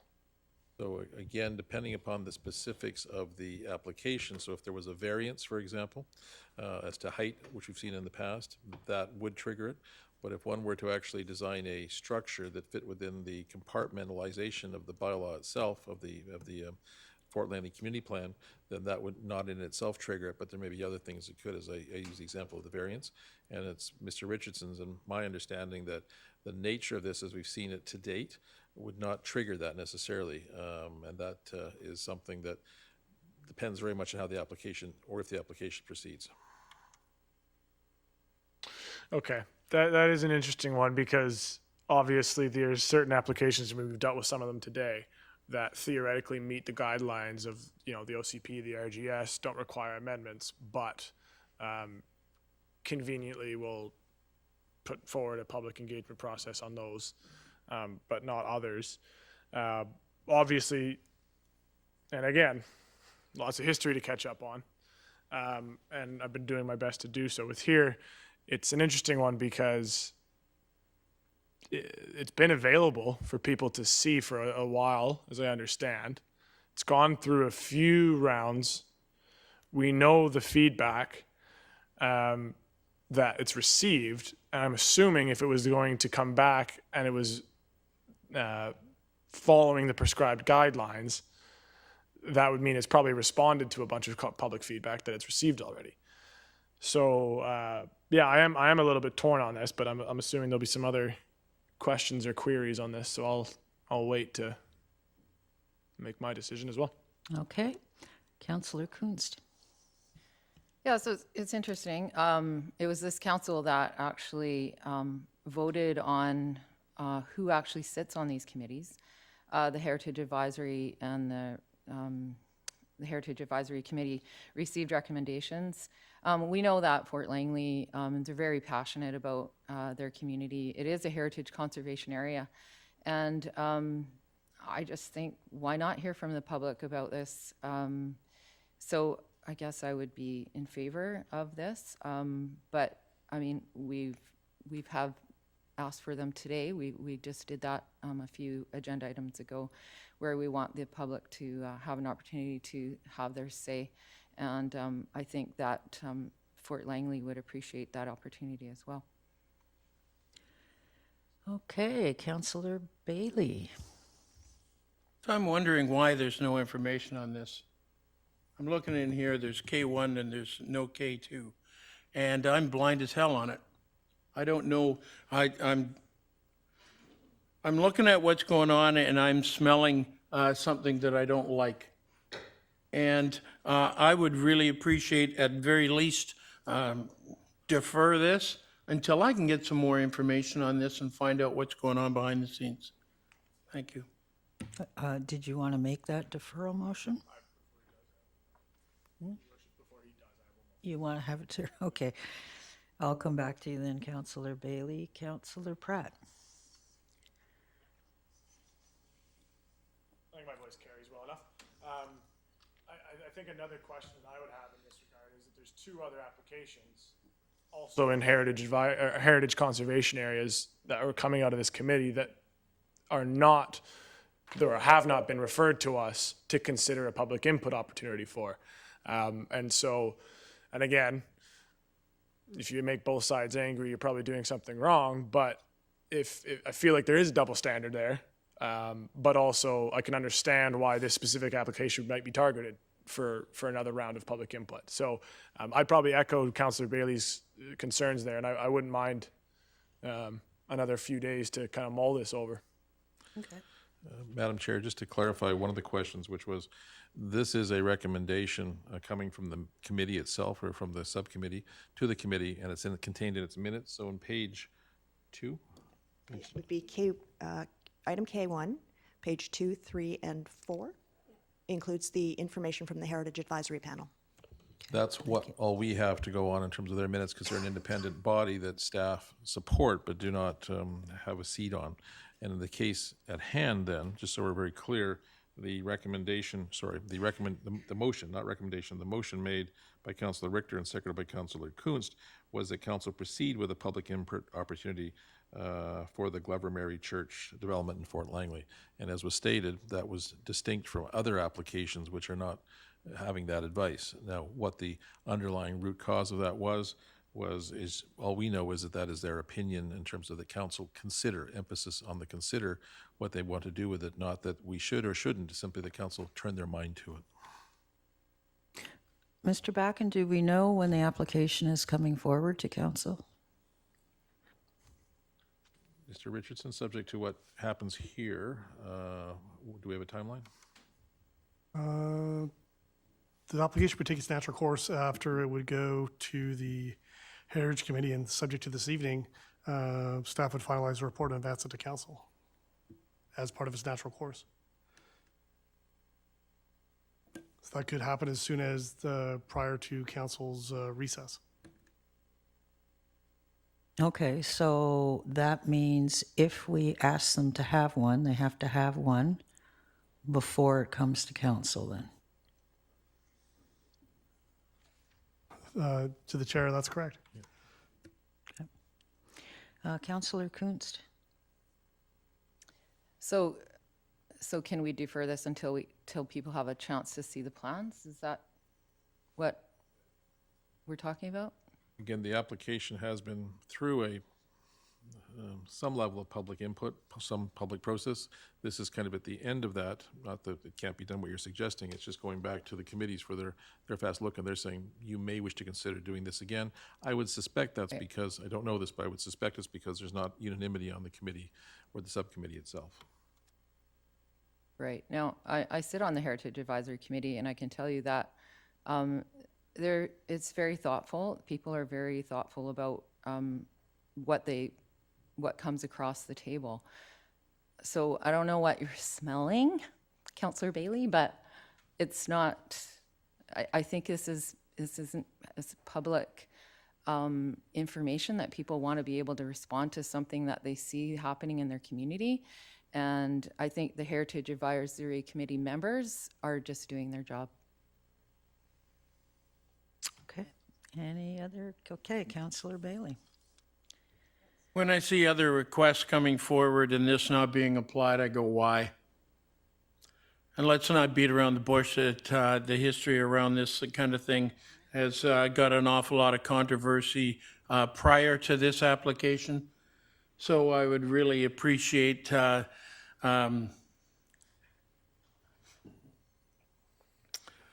to have a look at this and see exactly what's going on.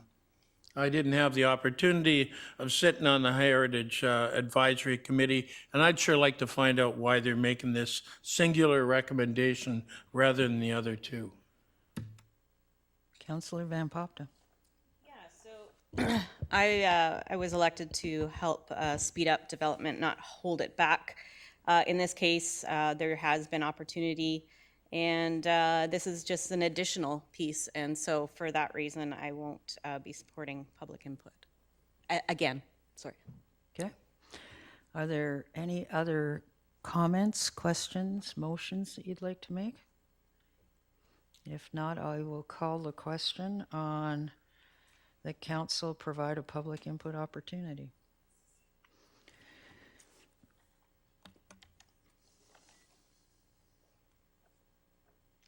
And that is defeated with only the mover and seconder in favor of it. Councillor Bailey, Councillor Rint, Councillor Van Popta, and Councillor Pratt opposed. Okay. And then item K3, that council approve the Heritage Advisory Committee terms of reference as amended. See attachment A. We have to allow Councillor Martins back in? Oh, okay. Yeah, it would be appropriate to get Councillor Martins. Yeah.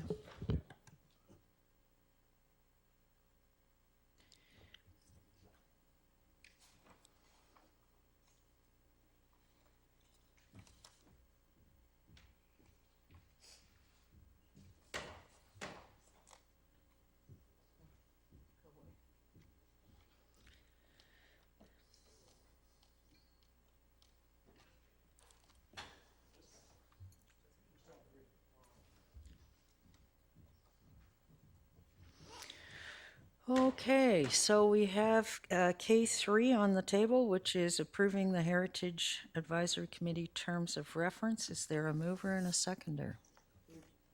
Move Councillor Pratt, second. Councillor Kunst, any discussion on the terms of reference? Okay, seeing no discussion, I will call a question. All in favor, press your buttons. Oh, we have to wait till we can press them, yeah. Okay, and I think that's my job done here right now. Okay, thank you, Madam Clerk, for helping out.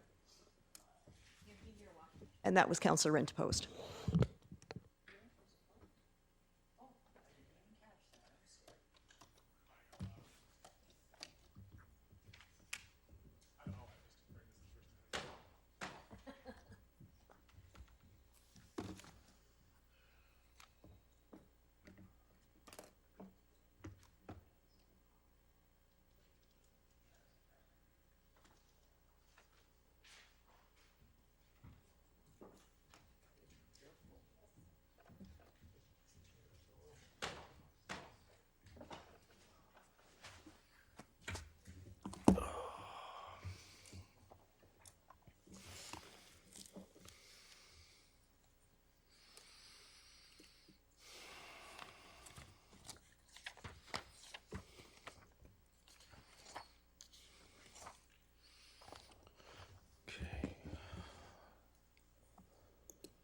Okay, item K4, Council Process Committee recommended motion. Get a motion, please. Or mover. We did that, didn't we? We've done that. We good? K4? It's okay, Mr. Backen's a little confused. No, Yeah, we I haven't. believe you called that way before you left, Your Worship. You left, we did. We adopted the Council Process Committee minutes, not the recommended motion. That's correct. So we'll now go on to K4, but always definitely slow things down. If you think I've missed something, I don't mind at all. K4, so I'll get a mover for that? Is there a mover? I'll move it, seconded by Councillor Van Popta. Is there any discussion on this? No discussion. Okay, call the question on K4.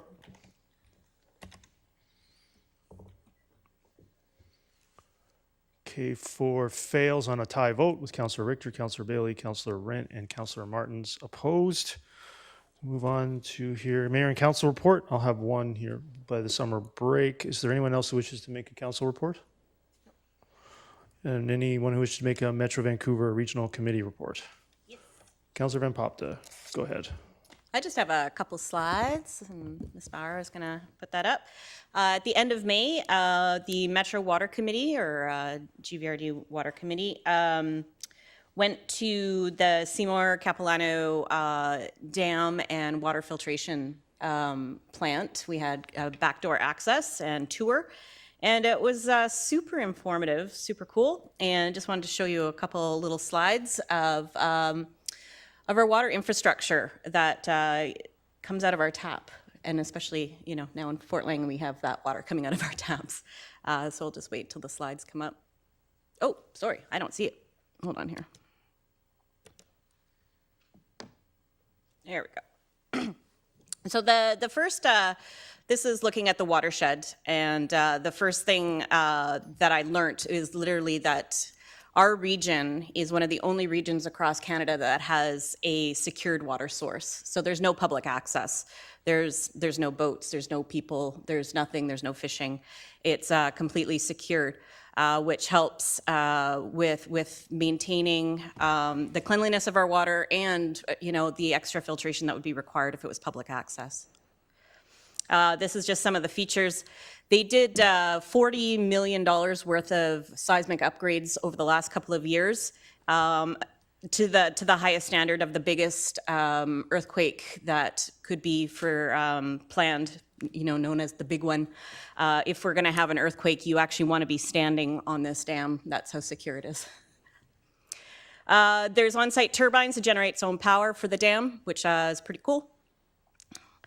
And if you look at the little blue arrows, this is just some of the $40 million worth of infrastructure upgrades for seismic. So you've got This bridge itself, I believe, was built in the 50s, but the amount of works that they've done to secure it is pretty impressive. So there are 24, I believe this was supposed to be a video actually, or maybe that's the next slide. There are 24 filters at this particular facility, and every 24 hours they do what they call a backwash to clean the filters. And this is the color of the water that comes out of a pristine water source. So you can imagine the amount of particulates that come out, which is very impressive and speaks to how clean our water is. Oh, there it is. But just, if you look at how brown that is, that's after it's been filtered already. On to the next slide. And final layer of infiltration, purification, are these large UV lights. It's they've got 4 channels or 4 panels of these lights. You only need 2, but it's good to have backups, and so just one extra level of purification for our water. So I just thought I'd kind of highlight those items. And there's the team. There's the Metro Committee.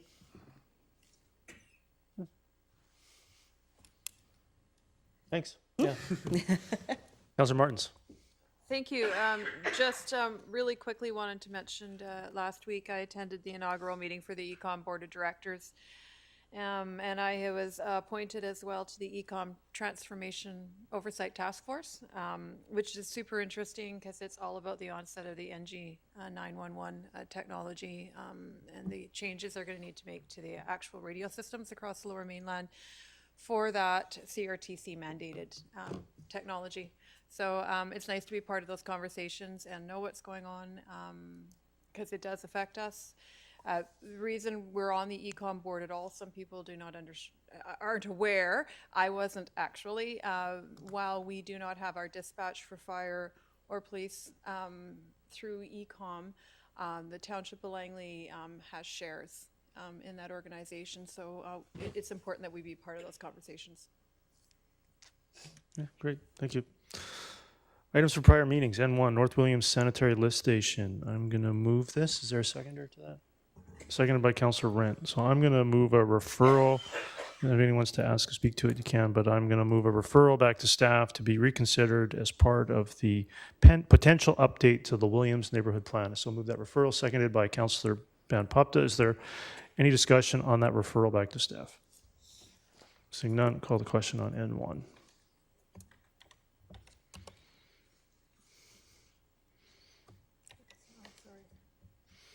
That carries with Councillor Richter opposed. Rezoning application number 100688, bylaw number 5816. Is there a mover? Moved by Councillor Rint. Seconder, is there a seconder anywhere? Seconded by Councillor Martins. Councillor Martins, go ahead. Thank you. This is the same application where the Form Bs came and delegated to us in December with regards to the impact this application had on their property. And we did defer this so that we could have opportunity to speak with them and just close the loop with them as to what the township was doing to address their concerns. I'd like to defer to staff on this, if I may, just to speak to what we in fact have done and the meeting that we had with the Form Bs. Well, thank you, Your Worship. Through to Councillor Martins. As indicated, there was a referral motion back in December with respect to that on the subject application. The Form Bs are located north of the subject property. And the application then did come forward, as outlined in the staff report, with the requirement for a road closure. Staff have had multiple meetings, development services staff and property services staff, along with written communication outlining the anticipated road closure north of their site and how that could be consolidated with their site upon their election to proceed with development or not. That would then allow them to achieve the densities anticipated in the Central Gordon Plan of 6 to 8 UPA and also align the road east and west of 204 Street. So as you've outlined, Councilor Martins, I have multiple opportunities to speak to the Form Bs, I believe as recently as last week on this item. Thank you. Councillor Pratt? Thank you, Your Worship. I think this is, quite frankly, a missed opportunity in the middle of Willoughby, surrounded by townhomes, to actually deliver more homes in the housing crisis that we're in. I think 14 single-family homes surrounded by the uses that you see in the plan don't make total sense to me, so I can't support the application as it is. Thank you. Yeah, understand. Any other discussion on N2? Seeing none, I'll call the question on N2. That carries with Councillor Pratt opposed. N3, revisions to the proposed Booth, Fernridge, and Rin neighborhood plans. Bylaw number 5795, 5796, 5797, 5798, and 5908. Is there a mover? Yes, I forgot again. Councillor Kuntz is declaring a conflict as similar before.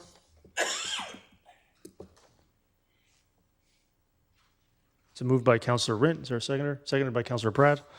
Is there any discussion on this? Councillor Van Popta. So just to clarify, this does trigger another public hearing? Mr. Bracken, I believe it does, yes. That's correct, Your Worship. We're rescinding the previous second. We're amending it, but then going forth with new contents in light of the previous direction of council in terms of that. And this would then trigger a new public hearing. Perfect. Can I just make one small request? That when we do the public hearing, could we put up the old renderings with the new renderings just so that people understand what the changes are?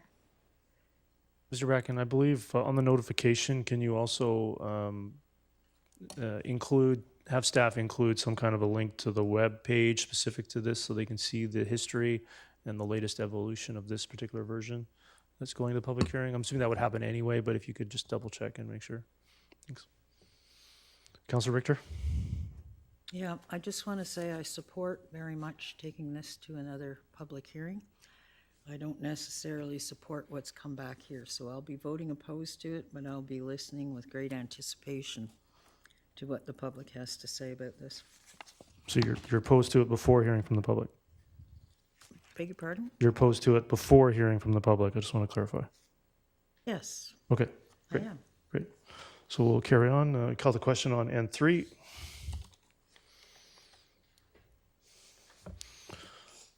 That carries with Councillor Richter opposed. I just want to highlight items brought forward from public information on the closed meeting. On the agenda here is a note, Willoughby Town Center lease was released from special closed, that the lease agreement for the rental library in Willoughby has been terminated, and that project will not be carrying on. Mr. Bracken, can you confirm that whether the deposit was returned or not? We'll have to get back to you, which I believe it has, but I can't. That's what I believe as well, yeah. Great. So item P1, I'm going to move that. Is there a seconder? Seconded by Councillor Martins. I think it speaks for itself, but I believe everybody's aware of the discussions that have been occurring online and their notice that they'll be closing and their reasons for that. And I'd like to be able to work with staff potentially and the property owner and the operator to maybe have council consider some options. Councillor Richter. Yeah, so this is going to staff for a report on options. Are any of those options going to include either tax grants or permission to set up a business on ALR land? Mr. Bracken. In reverse order, ALR land, we don't believe this would be a permitted use, so we would have to undertake a process whereby we've got a non-farm use approved. That's our current thoughts. And secondly is to tax grants. Likely not, because it's a for-profit entity. Well, I should be cautious. Under the present ownership, it's a for-profit entity, but if there was a way to acquire the assets or the business on a gratuitous basis or at a very modest basis, that might change the analysis, because that could include a not-for-profit or some other community group operating it. We'd have to take that into consideration at that time. Okay, so will the report be very clear in potential precedents that we would need to be cognizant of before proceeding? Somewhat. This is a bit of a unique circumstance in terms of what the business or the operation actually is.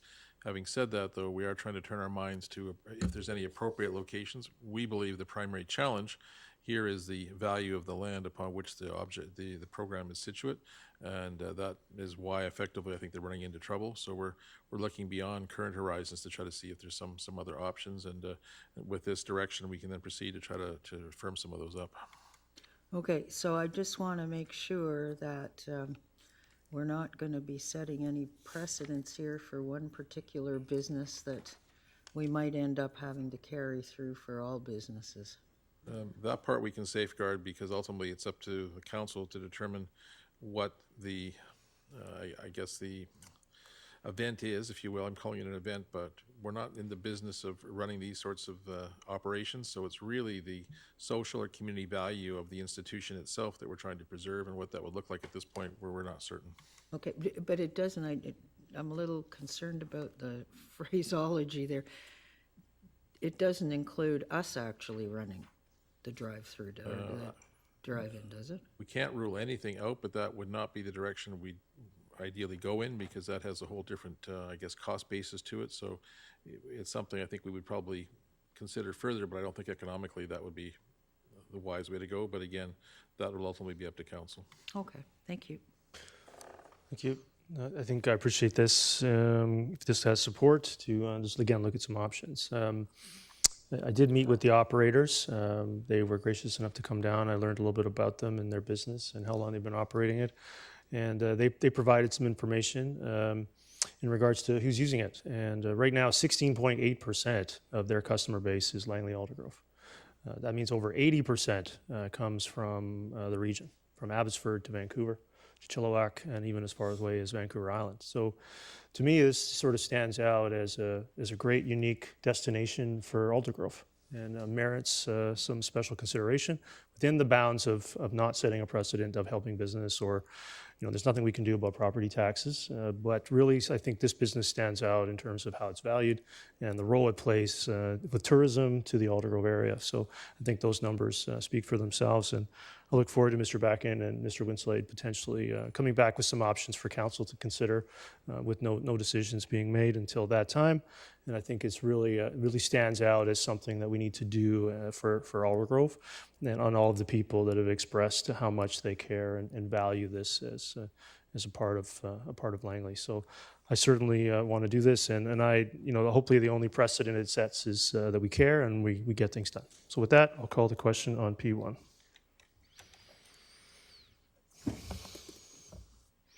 That carries unanimously. Councillor Bailey. Yes. Oh, do you? I didn't, oh, right. I forgot to make a note of that. So do you want to declare a conflict on this? Potential. I haven't had a chance. Yeah. Okay. So, Councillor Ms. Bauer, you have that? So you've got it before you. I won't. I just want to make sure you haven't moved it yet, Councillor Bailey. I understand you were considering moving it with Delta added. Is that correct? Yeah. There. It looks like there's a missed county, and it's included in the whereases, but not the therefore. So you're moving it as amended to include connects Delta, Surrey, Langley. Is that correct? Correct. Is there a seconder to that? Seconded by Councillor Martins. Go ahead, Councillor Bailey.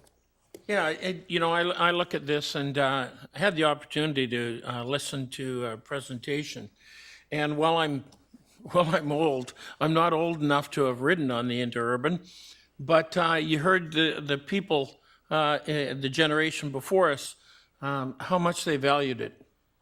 So I listened to the presentation. The majority of the costs when it comes to an awful lot of transportation, especially mass transportation, is land cost. And there is no land cost to this. The tracks are there.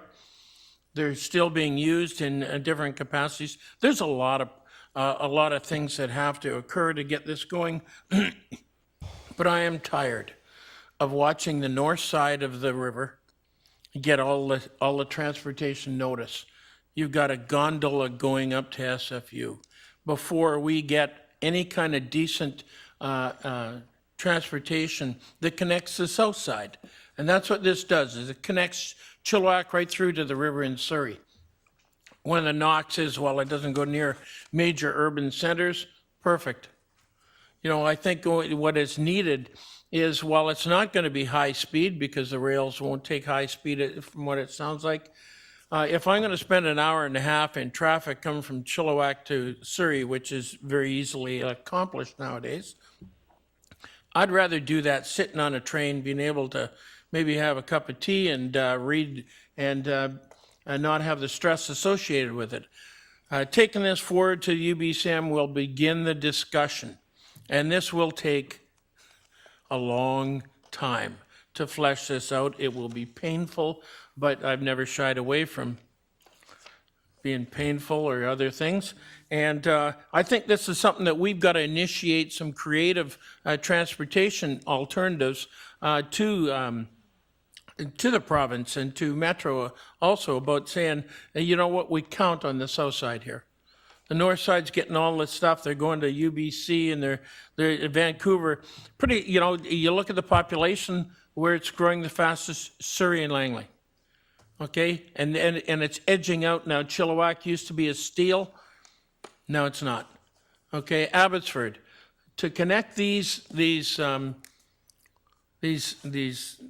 communities in a meaningful way that is already served and is still viable, and it might not be in the future. Who knows what's going to happen to these tracks? So before they get lost, I'd like to start that discussion and force the province to have a serious look at this. And I'd love to ride on this thing before I die. See no other discussion. I'll call the question on numbers this again. P2. That carries unanimously. I'm going to bring Councillor Van Popta back. Which way?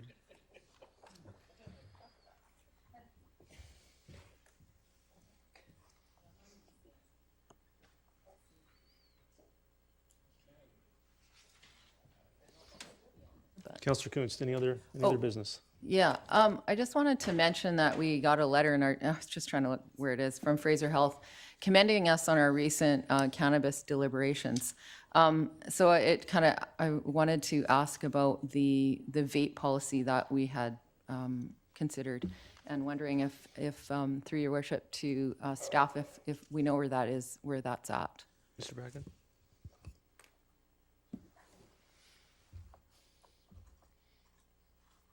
It's still under development. It's with the successor of long-range planning. Okay, so, but at this point, we're not going to be approving any vape retail until that's done, right? That would be our understanding. Okay. It would be up to council. All right, thank you. Councillor Van Popta? Sorry, we are under other business? Other business. Okay. A couple weeks ago, we received information in a DL package regarding some businesses with challenges with sandwich boards. I believe at 208th and 72nd. I just wanted to find out what the challenges are with our current bylaw and what we can do to improve that, perhaps through a memo. Mr. Bracken, I mean, if there's anything going on, you can just do a memo to distribution. Okay. Thank you. Okay, thanks. Is there any other business? Is there anybody wish to add any items to get a motion to resolve into special closed? Moved by Councillor Martins, seconded by Councillor Van Popta. Is there anyone who wish to add any items? And with that, I'll call the motion. All those in favor, just show of hands. All those in favor? Anyone opposed? That carries. Get a motion to terminate. Moved by Councillor Martin, seconded by Councillor Bailey. All those in favor? Opposed? Carried. Thanks.